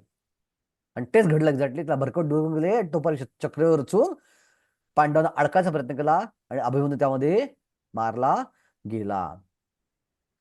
ओके, कोणीतरी हातवर केला काय? प्रश्न आहे का? कोणत्या हातवर केला आता मी बघितलं, प्रश्न आहे का त्यांचा काही? ओके, हरकत नाही. अशा बंधनामुळे अर्जुन युद्ध करण्यास नकार देऊ शकला नाही, कारण दुर्योधनच्या पक्षाने त्याला युद्ध करण्याचे आव्हान दिले होते. या संदर्भात अर्जुनाने विचार केला की अशा आव्हानांच्या परिणामाबद्दल विरुद्ध पक्ष अज्ञानी असावा. मी तर ज्ञानी आहे, पण परंतु अर्जुन ते दुष्परिणाम पाहू शकत होता, म्हणूनच तो आव्हान स्वीकारू शकत नव्हता. बंधनाचा परिणाम जेव्हा चांगला असतो तेव्हा असे बंधन अनिवार्य ठरू शकते. पण अशा बंधनाचा परिणाम जेव्हा अनिष्ट असतो तेव्हा ते अनिवार्य किंवा बंधनकारक ठरवता येत नाही. या सर्व गोष्टींचा सारासार विचार करूनच अर्जुनाने युद्ध करण्याचे ठरवले. सो अर्जुन थॉटफुल आहे. अर्जुन विचारी व्यक्ती आहे. आंधळेपणानं किंवा भावनिक होऊन तो फार युद्ध करणार नाही असं म्हणत नाही. जसं आपण गीतेत लोक म्हणतात बाहेर, हे अर्जुन भावनिक झाला आणि ते युद्ध करण्यात नाकारलं आणि भगवंताच्या गीता सांगितली. असं नाही, एवढं सोपं नाही ते. किती डीप थॉट, किती कम्पॅशन, किती करुणा, किती विचार करतो अर्जुन युद्ध न करण्यामागं बघा. आणि आता 3 कारण पाहिली आपण. पहिलं कारण कोणतं होतं? भौतिक करुणा. दुसरं कारण होतं loss of enjoyment. Loss of sense loss enjoyment किंवा लॉस ऑफ एन्जॉयमेंट, आनंद जाण्याची भीती किंवा भोग जाण्याची भीती, इंद्रिय भोग जाण्याची भीती. तिसरा पापाची भीती. श्लोक क्रमांक 38 पर्यंत आपण पाहिलं. 36, 37, 38. अर्जुनाला पाप लागेल अशी भीती वाटली. त्यांना पाप लागू दे, पण मी माझ्याकडे पाप ओढवून घेणार नाही. माझ्या मुक्तीमध्ये मी बाधा आणणार नाही. हा थॉट, हा विचार जो होता हा अर्जुनाचा होता. ओके. आता सगळ्यात या अध्यायातलं शेवटचं कारण, जे चौथं कारण आहे, जे खूपच डीप आहे, खूपच गहन कारण आहे युद्ध न करण्यामागचं. ठीक आहे, ते आपण आता पाहायचा प्रयत्न करूया. ओके. सो 39 ते 45 हे शेवटचं कारण आहे अर्जुनाचं. काय वाटलं अर्जुनाला? अर्जुनाला वाटलं की या युद्धामुळं संपूर्ण वंश परंपरा जी आहे, वंश नीती जी आहे, कुलरीती जी आहे ती नष्ट होऊन जाईल. आता आपण बघू ते कारण कसं आहे. ओके. श्लोक मग 39 आपण पाहूया. कुलक्षये प्रणश्यन्ति कुलधर्मा सनातनः धर्मे नष्टम कुलम कृष्णम धर्म अभिभवती उताः. काय म्हणतो अर्जुन? कुलक्षये प्रणश्यन्ति कुलधर्म सनातनः. कुळाच्या नाशामुळे शाश्वत वंश परंपरा नष्ट होते आणि यामुळे उर्वरित कुटुंब अधर्म करण्यात गुंतले जाते. युद्ध केल्यावर काय होईल? अनेक पुरुष मारले जातील. त्या अनेक पुरुषामध्ये काय होईल? मोठी माणसं मारली जातील, वृद्ध पण मारले जातील. आणि वृद्ध मारल्या गेल्यावर वृद्धांकडनं जे मार्गदर्शन मिळतं धार्मिक गोष्टीबाबत ते नष्ट होईल. आणि त्यामुळं काय योग्य आहे आणि काय अयोग्य आहे हे सांगणार कोण ओळखणारच नाही आपला. आणि त्यामुळे सगळी वंशाची परंपरा, धार्मिक परंपरा ही नष्ट होईल. आणि काय योग्य आहे आणि काय अयोग्य आहे हे कळलंच नाही. तर कुटुंबातली व्यक्ती काय करतील? अयोग्य प्रकारे बघतील. मी तुम्हाला उदाहरण देतो माझ्या घरचं. माझा जन्म देशस्थ ऋग्वेदी ब्राह्मण कुटुंबात झालाय. ओके. सांगलीतल्या देशस्थ ऋग्वेदी ब्राह्मण कुटुंबात माझा जन्म झालेला आहे. आणि ज्यावेळी माझे सख्खे आजी आजोबा जिवंत होते, जोपर्यंत आमच्या घरात एवढं कडक सोळवळ होतं, देवधर्माच्या एवढ्या गोष्टी चालायच्या, एवढं कडकपणे चालायचं की नुसतं अंड हे नाव जरी उच्चारलं घरामध्ये युद्ध व्हायचं. आमच्या आजी भडकायची, आजोबा भडकायचे. तुम्ही कोण आहात स्वतः ओळखा. या घाणेरडं नाव तुम्ही घेताय घरामध्ये. शुद्ध राहायला पाहिजे, स्वच्छ जेवण जेवलं पाहिजे. साधं त्या बडीचं लोणचं जरी काढायचं म्हटलं, आजी म्हणजे 16 ये बडीमध्ये लोणचं भरून ठेवलं असायचं. आणि ते लोणचं काढायचं आहे आणि भांड्यामध्ये घेऊन जेवणामध्ये वाढायचं आहे. तर कोणी डायरेक्ट हात घालतो का त्या बरणीमध्ये? पण ते लोणचं आहे, ते नैवेद्य आहे. आंघोळ करून ये, सोळं घाल आणि मग ते बरणीतलं लोणचं काढा. ही परंपरा आमच्या घरची होती. कुठलाही पदार्थ बनला लहानपणी बघायचो मी. दिवाळीच्या वेळी आई करंजी बनवायची, चकल्या बनवायची. आणि मग मी लहान होतो आणि मला इच्छा व्हायची ते खायची. पटकन पटकन जातो आई मला करंजी पटकन खायला. तर इथे तळून आली बाहेर, हात लावला की आजी पहिला देवासमोर ठेव, खायची नाही अशी करंजी. ही परंपरा घरची होती. जसे आजी आजोबा गेले निघून, बाकी सगळी पिढी जी आहे, माझ्या आई वडिलांची पिढी, काकाची पिढी, सगळी जी आहे ती मॉडर्न एज्युकेशन घेतली पिढी आहे. त्यांच्या धाकांसाठी गप्प गप्प बसायची. आजीचा धाक होता. जसे आजी आणि दोघेही निघून गेले, माझ्या घरामध्ये ज्या घरात अंड्याचं नाव घेतल्यावरती दंगा व्हायचा, सोळं चालायचं, त्या घरामध्ये अंडा भुर्जी बनायला लागली, अंडा आमलेट बनायला लागलं. का? प्रोटीन्स आहेत त्यामध्ये, चांगला आहे आरोग्याला, प्रोटीन्स मिळतील. मॉडर्न एज्युकेशन घेतलेलं आहे. कोण काय अयोग्य आहे आणि काय योग्य आहे सांगणारी परंपरा नष्ट झाली. अर्जुनाला काय वाटतंय? एका वेळी एवढी बंचमध्ये माणसं मारली जातील, किती घरामध्ये परंपरा नष्ट होऊन जाईल. किती घरात अधर्म वाढेल नाही. आणि कशामुळे होईल? माझं युद्ध करण्यामुळे नाही. मला युद्ध करायचं नाहीये. हा सब पार्ट आहे. या कारणामधला सब पार्ट वंश परंपरा नष्ट होते. पण हे कारण जे अजून बरंच डीप आहे, बरंच गहन आहे. आपण पुढच्या श्लोकात पाहूया. ओके, थोडक्यात मी तात्पर्य वाचतो, शेवटचे 2-3 वेळ वाचतो. कुटुंबातील तरुण सदस्य अधार्मिक गोष्टी करण्यास प्रवृत्त होऊ शकतात आणि आपल्या आध्यात्मिक मुक्ती संधी गमावू शकतात. म्हणून कोणत्याही कारणासाठी कुटुंबातील ज्येष्ठ व्यक्तींची हत्या होऊ देऊ नये. सो क्षत्रियांना काही विशिष्ट लोकांची हत्या करायला परवानगी नाहीये. कोणाची? ज्येष्ठांची किंवा म्हाताऱ्यांची, वृद्धांची. दुसरं ब्राह्मणांची. ज्येष्ठांची हत्या का करू नये? का त्या श्लोकात सांगितल्याप्रमाणे त्यांचं मार्गदर्शन जे आहे हे आपलं अत्यंत आवश्यक असतं. दुसरं ब्राह्मणांची, ब्राह्मण समाजाचा गुरु असतो. सो ब्राह्मणांची हत्या क्षत्रियांनी कधी करू नये. तिसरं गायींची. तर गायींचं दूध आध्यात्मिक उन्नतीसाठी अत्यंत अनुकूल असतं. जो गायींचं दूध पितो त्याची आध्यात्मिक बुद्धी तल्लख असते. इंग्रजांनी काय पाहिलं? मॅकॉलेनं जेव्हा भारताची पाहणी केली आणि त्याला कळलं की भारत एवढा ऐश्वर्य संपन्न देश आहे की त्याला ब्रिटिश बनवणं शक्य नाही आहे. का बरं ब्रिटिश बनवणं शक्य नाही आहे?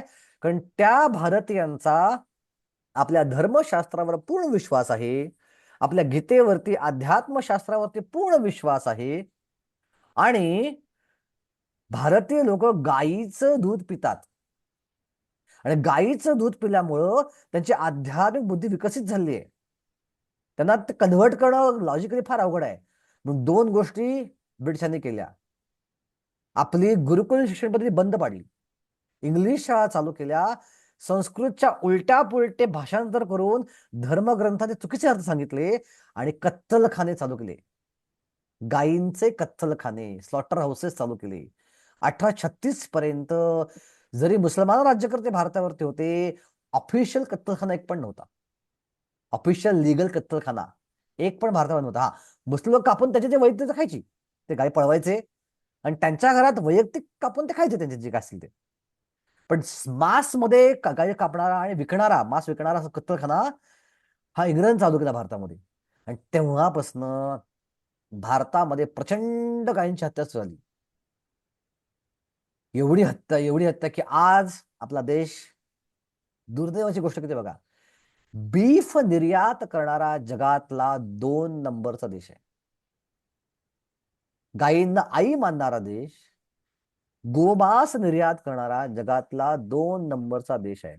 आजची तरुण आई जी मॉडर्न एज्युकेशन घेते कुठल्या स्तरावर गेले बघा. आमच्या गोवर्धन कॉलेजमध्ये मुंबईतल्या, दक्षिण मुंबईतल्या भागातनं, श्रीमंत भागातनं एक ट्रिप आली होती मुलांची आणि त्यांना गोशाळा दाखवायची होती.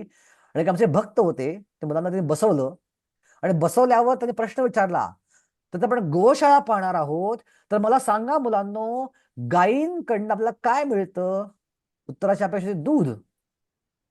एक मुलगा उठला आणि मला, गायींकडनं आपल्याला बीफ मिळतं भारतात.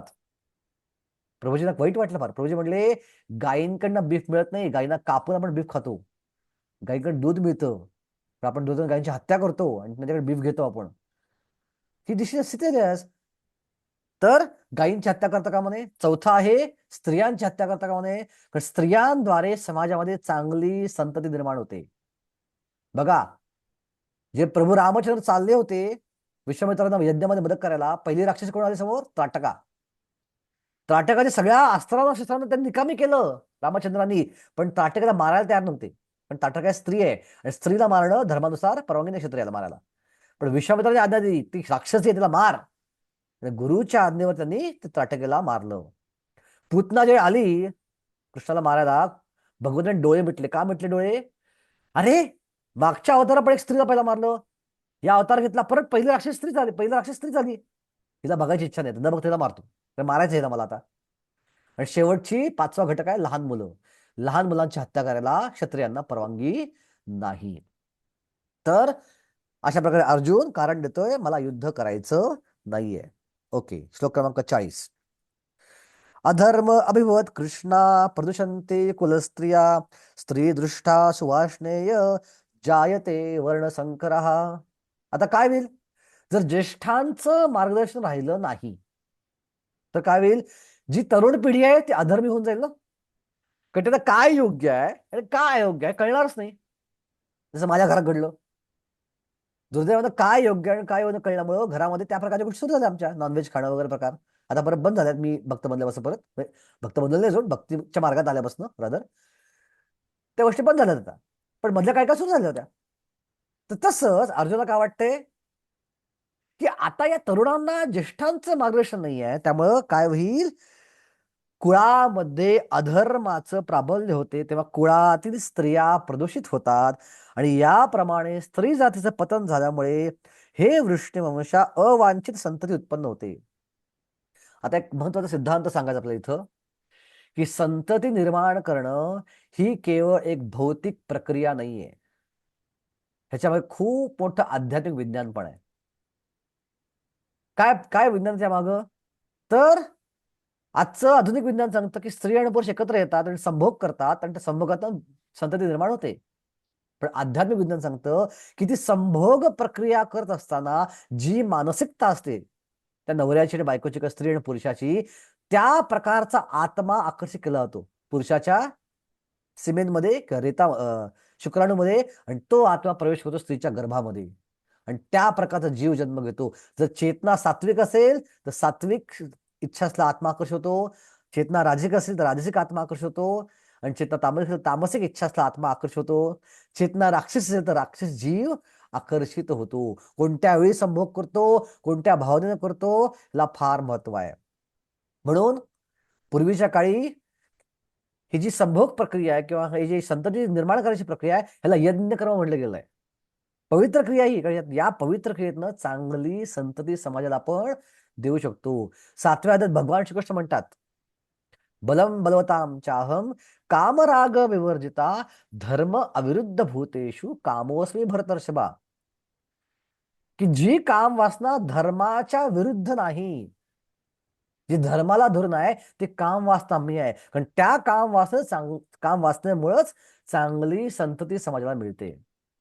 आता हे जे अधार्मिक लोक आहेत, अधार्मिक प्रवृत्तीचे लोक निर्माण झाली, तर ते काय करतील, समाजातल्या या स्त्रियांना प्रदूषित करतील. म्हणजे काय करतील, व्यभिचार करतील.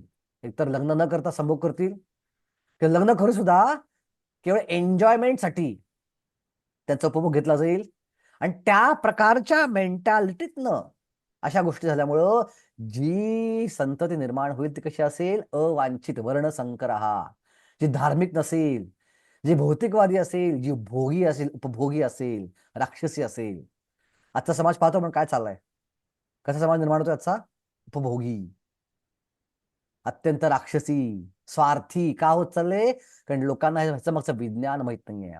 इस्कॉन मध्ये जे नवरा आणि बायको लग्न करतात, आयडियली संतती किंवा प्रजनन करायचे निर्णय घ्यायच्या आधी ते गुरुचा आशीर्वाद घेतात की हा आम्हाला चांगली संतती निर्माण करायची आहे. आणि नियम काय आहे दीक्षित भक्तांसाठी, जर प्रजनन करायचं असेल तर त्या दिवसभरात दोघांनी म्हणून 64 माळा जप करायचा. 64 माळा जप करायचा आणि 64 माळा जप करून मग रात्रीची क्रिया करायची. आता 64 माळा जप तुम्ही केला असेल, तुमच्या काही लोकांनी केला असेल, जर आपण 64 माळा जप केल्या दिवसात, तर चेतनेमध्ये काय असतं, कृष्ण असतो फक्त. आणि त्या चेतनेतनं ती प्रक्रिया केली तर भक्तिमय चेतना राहते आणि भक्त जो आहे तो आकर्षित होतो आपल्याकडे, आणि चांगला भक्त जन्माला येतो. ही खरी प्रक्रिया आहे. ही प्रक्रिया थांबून जाईल कशामुळं, केवळ मी युद्ध केल्यामुळं. सो बेटर युद्ध न केलं बरं. बघा केवढा गहन विचार आहे अर्जुनाचा. साधी गोष्ट आहे का, आलतू फालतू काढणं म्हणत नाही अर्जुन युद्ध करायचं नाहीये, केवढा गहन विचार आहे.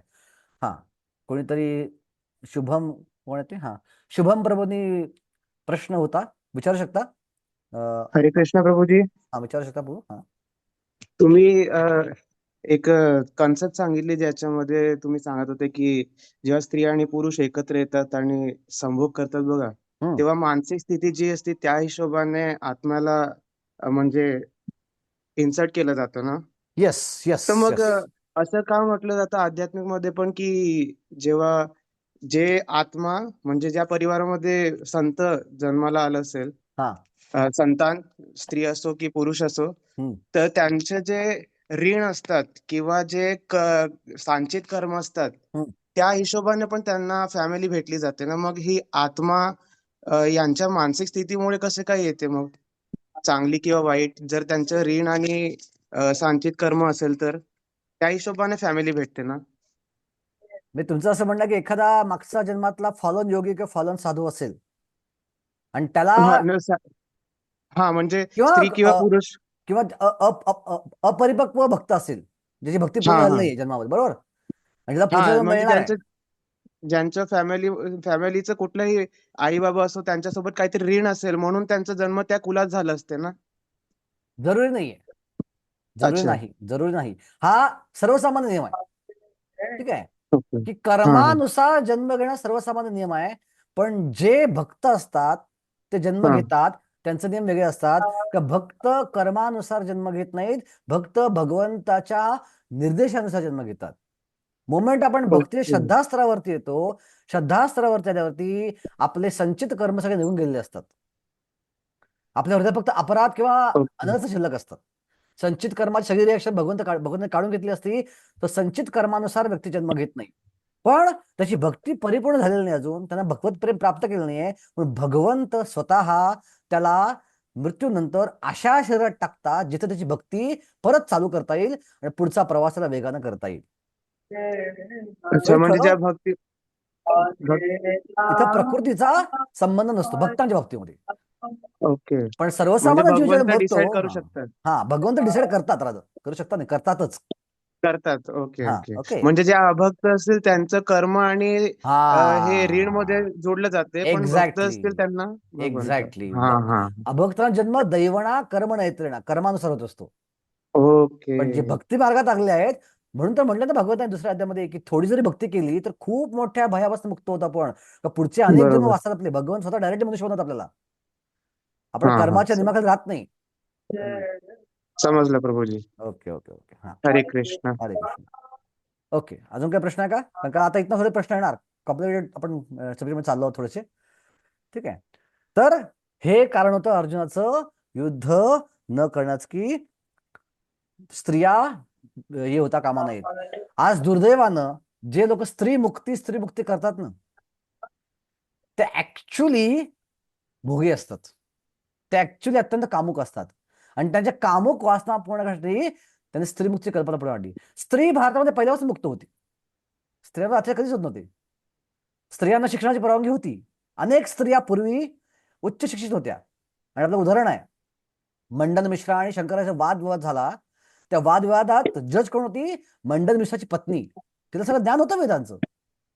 कुंती म्हणायला सगळं वेदाचं ज्ञान होतं. द्रौपदीला वेदाचं ज्ञान होतं. पूर्वीच्या काही स्त्रियांना आपला नवरा निवडायचा अधिकार होता. अन्याय कुठलाच होत नव्हता. आत्ताच्या कुठला नव्हता. हा, पण काही बंधन नव्हती. का बंधन होती? स्त्रीचं शरीर आणि पुरुषा शरीरात फरक आहे. लुना आणि मर्सिडीज मध्ये दोघांमध्ये इंजिन आहे, पण दोघांच्या इंजिनची कपॅसिटी वेगळी आहे. दोघांच्या इंजिनची नीड वेगळी आहे. ट्रॅक्टर मध्ये पण इंजिन आहे आणि मर्सिडीज बेंज मध्ये पण इंजिन आहे. ट्रॅक्टरचं ऍप्लिकेशन वेगळं आहे, मर्सिडीज बेंजचं ऍप्लिकेशन वेगळं आहे. सो बंधन निश्चित होती की 7च्या आत घरात, रात्री अपरात्री फिरायचं नाही. पोशाखाची बंधन होती का? पण लोकांची वाईट नजर येऊ नये, जेणेकरून हा मुक्तीचा मार्ग किंवा भक्तीचा मार्ग किंवा भगवत धामाचा मार्ग मोकळा व्हावा आणि लोकांची उत्तेजना किंवा वासना चळवली जाऊ नये. समाज स्वच्छ राहावा, अस्वच्छ समाज राहू नये, ही बंधन होती. आज काय होतंय? फेमिनिझमच्या नावाखाली किंवा ओपन कल्चरच्या नावाखाली स्त्रीला पुरुष बनायची इच्छा व्हायला लागली. पुरुष कमी कपडे घालतात, आम्ही पण कमी कपडे घालू. पुरुष रात्री 12 पर्यंत निघाणा घालतात, आम्ही पण निघाणा घालू. पुरुष दारू पितात, आम्ही पण दारू पिऊ. आज मी कालच एक रील पाहिली, न्यू इयरला दिल्लीमध्ये अनेक पोरी दारू पिऊन पडल्या होत्या दिल्लीच्या रस्त्यावरती. ही बंधनं पुरी मात्र होती, पण अत्याचार कधीच होत नव्हते. या कल्पना सगळ्या चुकीच्या मानसिकतेतून आल्या, चुकीच्या प्रकारे शास्त्र समजून घेतल्यामुळे कल्पना पुढे आली आहे.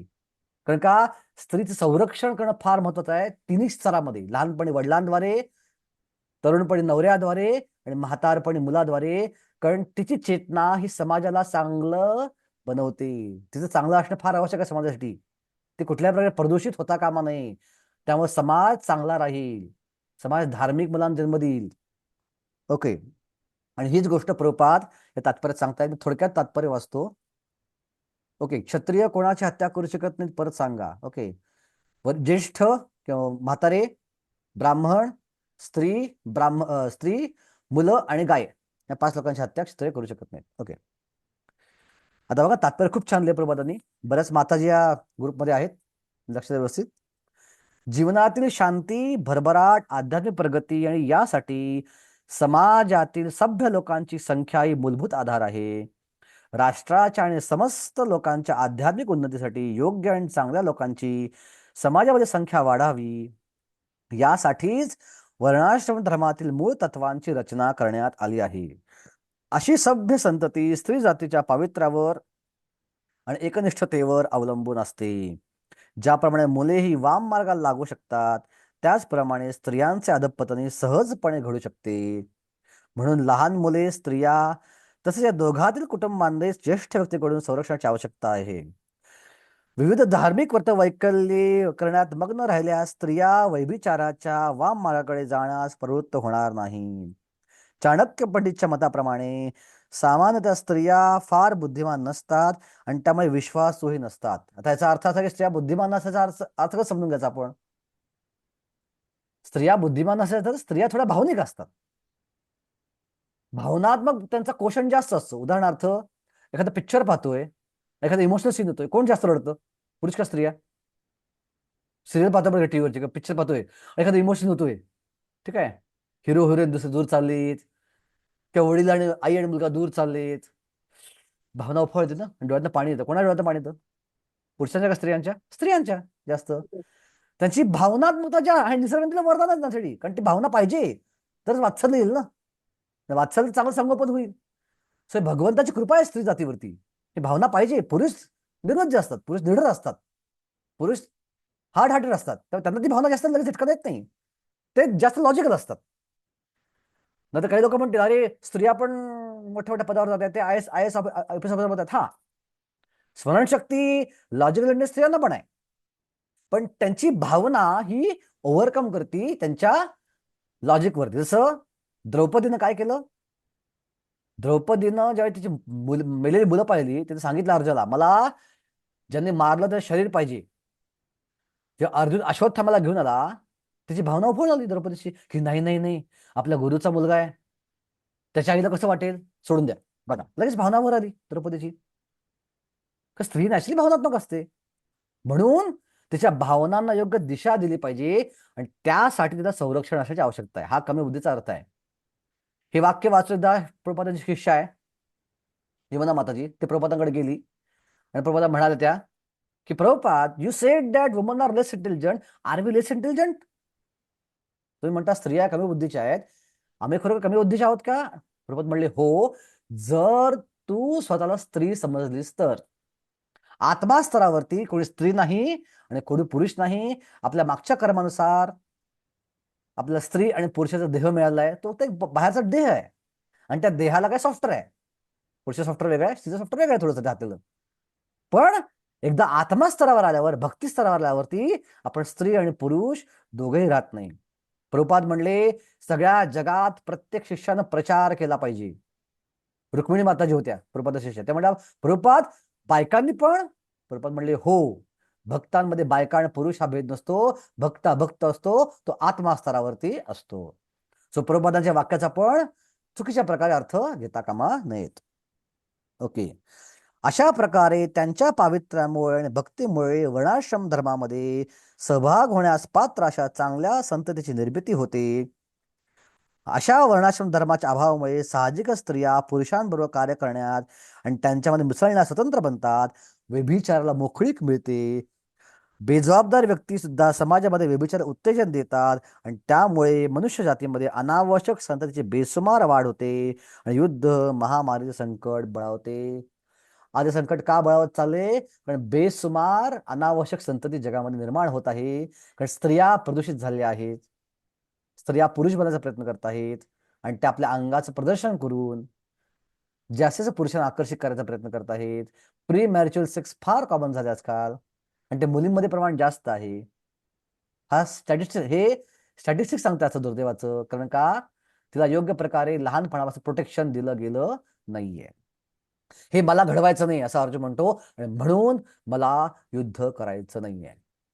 लॉजिकल आहे ना अर्जुन? काय वाटतं तुम्हाला? लॉजिकल आहे अर्जुन? किती विचार आहे गहन बघा अर्जुनाचा युद्ध न करण्यामागं. केवढी कारणं देतो अर्जुन युद्ध न करण्यामागं, केवढा विचार त्यानं केलाय. अजून इथून थांबलेला नाही, अजून अजून पुढे आहे विचार, गहन विचार अजून पुढे आहे अर्जुनाचा. ओके, श्लोक क्रमांक 41 पाहू आपण. संकरो नरकय येव कुलज्ञानम कुलस्य च पतंती पितरो येषाम दुप्ता पिंडादक क्रिया. हा फार महत्वाचा भाग आहे. अनावश्यक संततीच्या वाढीमुळे कुळ तसेच कुळ परंपरा नष्ट करणाऱ्यांसाठी निश्चितच नरकमय परिस्थिती निर्माण होते. आणि अशा भ्रष्ट कुळातील पूर्वजांचे पतन होते, कारण त्यांना अन्न अथवा पिंड आणि जल अर्पणाची क्रिया पूर्णपणे थांबते. काय होईल जर अशी अधार्मिक संतती निर्माण झाली? तर काय होईल, या अधार्मिक संततीमुळं ते धार्मिक कार्य करणं बंद पडतील. आता एखादा सामान्य भक्त नाही बरं का, अरे भक्ताच्या बाबतीत नियम वेगळे आहेत, पण अभक्त किंवा सामान्य व्यक्ती जेव्हा मरतो, काय प्रक्रिया असते मेल्यावरती? सगळ्या पहिला यमदूत येतात आणि यमदूत त्याचा आत्मा घेऊन त्याला फरफटत यमपुरी घेऊन जातात. यमपुरीत नेल्यावर यमराज त्याला दाखवतात तुझा पुढचा जन्म कोणता असणार आहे, आणि मग त्याला न्याय केला जातो.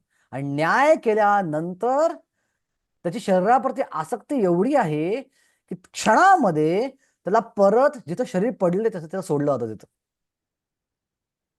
आणि 10 दिवस हा आत्मा त्याच घरामध्ये भटकत असतो. म्हणजे घरामध्ये दिवा लावतो बघा आपण, व्यक्ती मेल्यावर घरामध्ये दिवा लावतो बघा, तो दिवा काय, त्या आत्म्याचं इंडिकेशन आहे की अजून आत्मा घरामध्ये आहे. शरीर जळलंय पण आसक्ती एवढी सुटत नाही, आसक्ती अजून. आणि मग रोज जे पिंडदान केलं जातं त्या नातेवाईकांद्वारे, रोजच्या रोज असं 10 दिवस पिंडदान केल्यावर रोज त्या आत्म्याभोवती शरीराचे अवयव फुटत जातात. त्याला म्हणतात प्रेत शरीर. प्रेत हा शब्द इथं आलाय अपेक्षित. प्रेत म्हणजे काय, त्या आत्म्यामध्ये एक शरीर तयार होतं, प्रेत शरीर, सूक्ष्म शरीर असतं ते. 10व्या दिवशी शरीर पूर्ण होतं. कावळा जेव्हा शिवतो हे शरीर पूर्ण होतं, आणि 13व्या दिवशी श्राद्ध अर्पण केलं जातं. त्या आत्म्याचा प्रवास सुरू होतो यमपुरीकडे परत. आता हा प्रवास स्लो असतो, फरफडत फटकन जात नाही. जसं मेल्यावर लगेच निघ गेलं, आता हळू जातो प्रवास. हा प्रवास जो आहे इथून तर यमपुरीमध्ये मध्ये 16 शहर आहेत. आणि दर महिन्याला जे पिंडदान केलं जातं त्या आत्म्यासाठी, त्या पिंडाच्या पुण्याच्या आधारावरती हा आत्मा पुढे प्रवास करत जातो एक एक शहरामध्ये. आणि ज्यावेळी वर्ष श्राद्ध होतं त्यावेळी आत्मा परत यमपुरी पोचतो. आणि यमपुरी पोचल्यानंतर त्याला पुढचं शरीर, मध्ये नरकातला असेल ना का किंवा स्वर्गातला असेल किंवा प्राण्याचं असेल, कुठला असेल, ते शरीर प्रदान केलं जातं. आणि तुझा पुढचा प्रवास तिथनं सुरू होतो. समजा पिंडदान केलंच नाही, श्राद्ध केलं नाही, तर्पण केलं नाही नातेवाईकांनी किंवा मुलांनी, तर काय होतं? तर समजा एक महिना श्राद्ध केलं आणि पुढचे महिने श्राद्ध केलंच नाही, तर एका शहरामध्ये आत्माचा तो एका शहरामध्ये जाऊन तो प्रेत थांबेल, तिथंच अडकून पडेल, तिथनं पुढे जाऊ शकणार नाही, तो यमपुरीपर्यंत पोहोचू शकणार नाही. तो तसाच प्रेत योनीमध्ये भटकत राहील. आणि त्याच्या पुढच्या जीवनाचा, त्याच्या पुढच्या इच्छा भोगण्याचा मार्ग, त्याच्या मुक्तीच्या मार्गाची आशा संपून जाईल. आणि प्रेतांची संख्या, भूतांची संख्या वाढत जाईल. बघा, ज्या देशात हे श्राद्ध कर्म केले जात नाही तिथं भयंकर भूत आहेत. लंडनमध्ये भयंकर भूत आहेत. इंग्लंड भूतांचा देश म्हणतो, कशा गोष्टी तर केल्या जात नाहीत. सो हे सगळं थांबेल कशामुळं? माझं युद्ध करण्यामुळं. आता समजा हा नियम कोणासाठी? अभक्तांसाठी आहे. भक्तांसाठी काय नियम आहे? प्रभात सांगतात तात्पर्यामध्ये की जे हरे कृष्ण करतात ना, समजा काही नातेवाईक कशाचे भक्त आहेत पण ते पिंड करू शकले नाहीत, श्राद्धदान करू शकले नाहीत नातेवाईकांसाठी, पण हरे कृष्ण जप करतायत, हरे कृष्ण जपाद्वारे ऑटोमॅटिकच त्यांना श्राद्धाचं फळ मिळतं नातेवाईकांना. आणि केवळ ते यमपुरीत जातच नाही, ते डायरेक्ट अशा शरीरात प्रवेश करतात जिथून त्याची भक्ती सुरुवात होऊ शकते. आपल्या नातेवाईक कोणी अभक्त असतील, भक्ती कधी आयुष्यभर केलं नाही आणि त्यांनी देह सोडला, आपण मात्र भक्ती करतोय, आपण हरे कृष्ण करत राहिलो त्याच्यासाठी, तर त्या हरे कृष्णाच्या बळावरती ते डायरेक्ट मनुष्य जीवनात प्रवेश करतात. किंवा भगवंतांना, भक्तांचे भक्तबळ प्रिय आहेत, जे भक्तांना प्रिय आहेत तेही भगवंतांना प्रिय आहेत, आणि भगवंत त्यांची पण योग्य प्रकारे काळजी घेतात. आपण म्हणतो भक्ताच्या 21 पिढ्या मुक्त होतात, म्हणजे काय? त्या 21 पिढ्यांचे मागचे पापकर्म आठवडे भगवंत काढून टाकतात आणि त्यांना अशा शरीरात प्रवेश दिला जातो जिथं ते भक्ती स्टार्ट करू शकतील. पण जोपर्यंत आपण भक्ती करत नाही तोपर्यंत भगवत धामात जाऊ शकत नाही. आपल्या मुलाच्या का मुलीच्या भक्तीच्या बळावर आई वडील भगवत धामात जाऊ शकत नाही. हा भ्रम आहे. त्याचा अर्थ असा आहे की त्यांना त्या प्रकारे शरीर दिलं जातं ज्याद्वारे ते भक्ती स्टार्ट करू शकतील, त्यांची मागची पाप सगळी कर्म भगवंत काढून टाकतात. हा त्या मागचा अर्थ आहे. आणि म्हणून प्रभुपाद म्हणतात तात्पर्यामध्ये, देवर्षी भूताप्त नृणाम न पितृणाम न किंकरो नायम नृणीच राजन सर्वात्मनो शरणम शरण्यम गतो मुकुंदम परिहृत्य कर्तुम. की ज्याने सर्व प्रकारच्या बंधनाचा त्याग करून मोक्षात त्या मुकुंद श्री मुकुंदाच्या चरणकमलाचा आश्रय घेतला आहे आणि पूर्ण प्रामाणिकपणे गांभीर्याने भक्ती मार्गाचा अंगीकार केला आहे, त्याची देवी देवता, ऋषीमुनी, इतर जीव, कुटुंबातले सदस्य आणि मानवता आणि पूर्वज या संबंधी कोणते कर्तव्ये किंवा ऋणे फेडण्याची बंधने राहत नाहीत. श्री पुरुषोत्तम भगवान यांची प्रेमय सेवेद्वारे भक्ती केल्याने अशा सर्व कर्तव्यांची आपोआपच पूर्तता होते. कारण का भक्ती करणं म्हणजे काय, झाडाच्या मुळाला पाणी घालण्यापैकी आहे. ऑटोमॅटिकच श्राद्ध, पिंड, पित्र सगळ्यांनाच पाणी पोचतं आणि सगळे संतुष्ट होतात. म्हणून शास्त्रात श्लोक आहे, नृत्यन्ते पितरा सर्वे नृत्यन्ती च पितामहा मदवंशम वैष्णवम जातो. माझ्या वंशात वैष्णव जन्माला आला हे ज्यावेळी पितरांना कळतं ते नाचायला लागतात. नृत्यंती पितरा सर्वे नृत्यंती च पितामहा, कारण माझ्या वंशामध्ये एक वैष्णव जन्माला आलाय आणि तो वैष्णव माझ्या कुळाचा उद्धार करेल. बघा, एक व्यक्ती वैष्णव म्हणला घरातला तर किती लोकांचा फायदा होतोय, किती लोकांचा उद्धार आपण करतोय. सो घरच्यांनी जरी विरोध केला, आपण भक्ती करत राहिलं पाहिजे, त्यांनाच फायदा आपल्यामुळं होणार आहे. ओके, आता श्लोक क्रमांक 42. प्रभूजी एक प्रश्न. बोला. समजा वैष्णव जन्माला आला, बरोबर, हं. तर त्यांच्या मागचे जे काही पूर्वज होते त्यांचं पिंडदान करण्याची पण गरज नाही का? तरी ते पापमुक्त, म्हणजे त्यांना ती जर सुकृती मिळते आपण का? आपल्याला भक्ती मार्गावर पूर्ण श्रद्धा असेल की ही हरे कृष्ण जप केल्यावर सगळ्या कर्मांची ऑटोमॅटिक पूर्तता होईल, ही श्रद्धा आपल्याला असेल तर करायची गरज नाही. आपली श्रद्धा कमी असेल तर मात्र करायला लागेल. आपली पूर्ण श्रद्धा असेल, पूर्ण विश्वास असेल भक्तीवरती आणि त्या श्रद्धेने भक्ती करतोय आपण, त्या श्रद्धेने जप करतोय, तर मात्र करायची गरज नाही. ऑटोमॅटिक सगळ्याची पूर्तता होऊन जाते.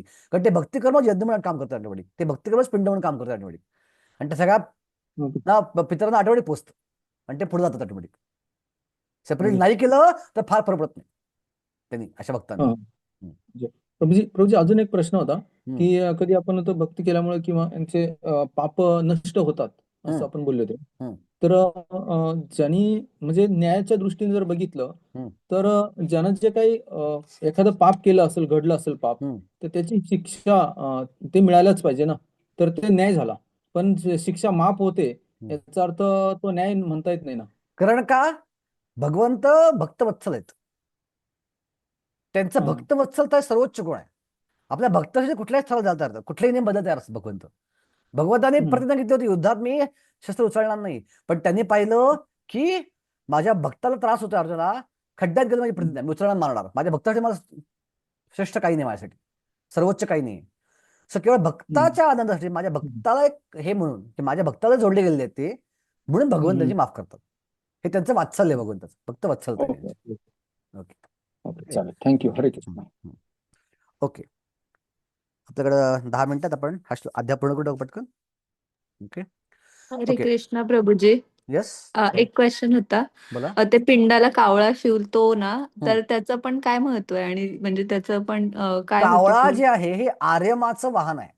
आर्यमा हा यमराजाचा चित्ररथाचा सेवक आहे, जो आत्म्यांना घेऊन यमपुरीमध्ये येतो. सो कावळा शिवण्याचा अर्थ की आता आत्म्याचा प्रवास यमपुरीकडे सुरू झालेला आहे. तर त्या कावळ्याच्या वाहनावर बसून तो कोण तो आपला आर्यमाच्या वाहनावर बसून तो आत्मा पुढं चाललाय, तो आर्यमा त्याचा घेऊन चाललाय. हा त्याचा इंडिकेशन आहे, निर्देश आहे. तो आत्मा कावळा होऊन होता असे लोक म्हणतात, तसं काही नाही ना. कावळा बनून येत नाही कधी. कावळा हे वाहन आहे. कावळा शिवला म्हणजे काय, आता आर्यमा तयार आहे आत्म्याला घेऊन जाण्याचे कावळ्यावरनं, हा तो अर्थ आहे त्याचा. कावळा बनून आत्मा कधी येत नाही, आत्मा आत्म्याच्या वेगळा आहे. ते कावड्यावरती बसून येतो. हा, कावळ्यावरती बसून जाणार आहे पुढं, पुढच्या प्रवासाला सुरुवात करणार आहे. आणि तो कावळा नव्हतो, जो शिवला तो कावळा नव्हे, ते एक इंडिकेशन आहे फक्त. ठीक आहे, आर्यमाचा कावळा वेगळा आहे, आर्यमाचा कावळा वेगळा आहे. आणि ज्यांना नाही शिवलं त्यांचं काय मग, तर तिथंच राहतो आत्मा. ज्यांचा पिंडाला कावळा शिवला तर आत्मा तेच राहतो का, जरूर नाही असं, जरूर नाही. जर आपण श्राद्ध कर्म व्यवस्थित केली असेल, पिंड कर्म व्यवस्थित केली असेल ना, जनरली इंडिकेशन आहे की तो आत्मा संतुष्ट असेल, म्हणजे काही एखादी इच्छा शिल्लक नसेल त्याची एखादी, तर मोस्टली कावळा शिवतो असं म्हणतात. पण जरी एखादा कावळा शिवला नाही, आपण श्राद्धकर्म पिंडकर्म व्यवस्थित केली, तर त्या नियमानुसार जातो पुढे तो. त्याला फारसं हाड अँड फास्ट नाहीये. असं घाबरायचं कारण नाही, कावळा शिवलाच नाही तर काय होईल. ठीक आहे, त्या मंत्राद्वारे तो पुढं प्रवास चालू करतो त्याचा. ओके, चिंता करायचं कारण नव्हतं. ओके. दोषरेतय कुलज्ञानां वर्णसंकरकारकय उत्सुद्यन्ते जातिधर्मा कुलधर्मस्य शाश्वता. काय होईल? वंश परंपरा नष्ट करणाऱ्या या प्रकारे अनावश्यक संतती उत्पन्न करणाऱ्या दुष्ट कृत्यांमुळे सर्व प्रकारच्या सामुदायिक योजना आणि कुटुंब कल्याणाची सर्व कार्ये उद्ध्वस्त होतात. कोणती सामुदायिक योजना आहे? वर्णाश्रम धर्माची सामुदायिक योजना आहे की व्यक्तीला शुद्ध करत करत करत करत करत भगवत धामात घेऊन जाणं, या जन्मोत्तर चक्रातून मुक्त करणं. ही योजना अशा प्रकारची अधर्मी संतती निर्माण झाल्यामुळं नष्ट होते, आणि ती नष्ट व्हावी अशी मला इच्छा नाही आहे, आणि म्हणून मला युद्ध करायचं नाही आहे. ठीक आहे, कारण का जीवनाचं ध्येय आहे श्री विष्णूची अंतिम प्राप्ती, आणि हीच खरी समाज रचना आहे की ही खरी समाजसेवा आहे, आणि ती समाज कल्याणाची योजना नष्ट होऊन जाते जी वर्णाश्रम धर्मानं आपल्यासाठी केलेली आहे. ओके. 43 मध्ये उत्सन्न कुलधर्माणा मनुष्याणां जनार्दना नरके नियतं वासो भवत्यन्यू सुषमा. हे प्रजापालक, हे कृष्ण, गुरुशिष्य परंपरेद्वारे मी ऐकले आहे की कुलपरंपरेचा विध्वंस करणारे नरकातच नित्य निवास करतात. सो अर्जुन जे बोलतोय हे कल्पनेनं बोलत नाहीये, मन कवडीनं बोलत नाहीये, गुरु शिष्य परंपरेतनं ऐकलेलं आहे. सो अर्जुन सुद्धा इंडिकेट करतोय भगवद्गीता कशी ऐकली पाहिजे? गुरु शिष्य परंपरेत ऐकली पाहिजे. जे ज्ञान गुरु शिष्य परंपरेत येत नाही ते ज्ञान प्रमाणीभूत मानता येत नाही, ग्राह्य मानता येत नाही, त्याला त्याला स्वीकार करता येत नाही. कोणी तुम्हाला काय सांगितलं भक्तीमध्ये असं करा असं करा असं करा, त्याला प्रमाण काय आहे? कुठल्या परंपरेमध्ये बोललं गेलंय, कुठल्या संप्रदायात बोललं गेलंय? भगवद्गीता कुठली वाचताय तुम्ही, ते कुठल्या संप्रदायाची आहे? प्रामाणिक संप्रदायाची आहे का? 4 प्रामाणिक संप्रदाय आहेत, श्री, रुद्र, कुमार आणि ब्रह्म. या प्रामाणित संप्रदायामध्ये येणारं ज्ञानच प्रमाणित असतं. अन्य संप्रदायात येणारं ज्ञान हे प्रमाणित मानता येत नाही. सो जोपर्यंत गुरु परंपरेत जोडलं जाणार नाही, आपल्याला खरं ज्ञान होणार नाही, आपण गोंधळातच राहणार. आणि हेच अमेरिकेत झालं. इतक्या गीता गेल्या अमेरिकेमध्ये इंग्लिशमध्ये, पण लोक गोंधळातच राहिली. एक आपली परंपरेतली गीता गेली, हजारो कृष्ण भक्त तिथं बदले. ओके. श्लोक क्रमांक 44. अहो बत महत् पापम कर्तुम व्यवसतां वयम यद्राज्य सुखलालोभेन हंतुम स्वजनमुद्यता. अरे रे, अहो बत, आम्ही भयंकर पाप करण्यास तयार झालो आहोत. हे किती चमत्कारिक आहे. राज्याचा सुखभोग घेण्याच्या लोभाने उद्युक्त झाल्यामुळे आमच्या नातलगांना मारण्यासही आम्ही तयार झालो आहोत. ठीक आहे, बघा हा शोक वाटतो अर्जुना. कुठल्या प्रकारचं घाण काम मी करायला चाललोय, हे एवढं भयानक होणार आहे. आपण बघितलं अधार्मिक ज्येष्ठांचं ना मार्गस्थ येईल, जे तरुण आहेत ते अधार्मिक होतील, ते अधार्मिक तरुण स्त्रियांना प्रवेश करतील, त्यांना अधार्मिक संतती निर्माण होईल, ते अधार्मिक संतती श्राद्धकर्म पिंडकर्म दान करणार नाही, त्यामुळे जे समाज कार्य आहे ते नष्ट होऊन जाईल, भगवद्धामात जायचं. हे सगळं कशामुळं? माझ्या युद्ध करण्यामुळं. बेटर न केलं बरं. किती स्वार्थी आहे मी, बघा किती गहन विचार अर्जुनाचा आहे. यदि माम प्रतिकार शस्त्रम यदि माम अप्रतिकारम अशास्त्रम शस्त्र प्राणया धातराष्ट्रणे हन्यम तन्मे क्षेमतरम भवेत. शस्त्रधारी धृतराष्ट्रपुत्रांनी माझ्यासारख्या निशस्त्र आणि प्रतिकार न करणाऱ्याची हत्या केली तर तेच माझ्यासाठी चांगले होईल. बेटर त्यांनी मला हत्या केली तर बरं आहे, मी त्यांची हत्या करण्यापेक्षा. ओके. आणि शेवटचा श्लोक आजच्या पहिल्या अध्यायाचा. संजय उवाच एवं उक्त्वा अर्जुना संख्ये रथोपस्थम् उपविशद विसृज्य सचरम चापम. बरं, शेवटच्या श्लोकाच्या नेटवर्क गेलं, सॉरी. तर शेवटचा श्लोक आहे की संजय म्हणाला, रणभूमी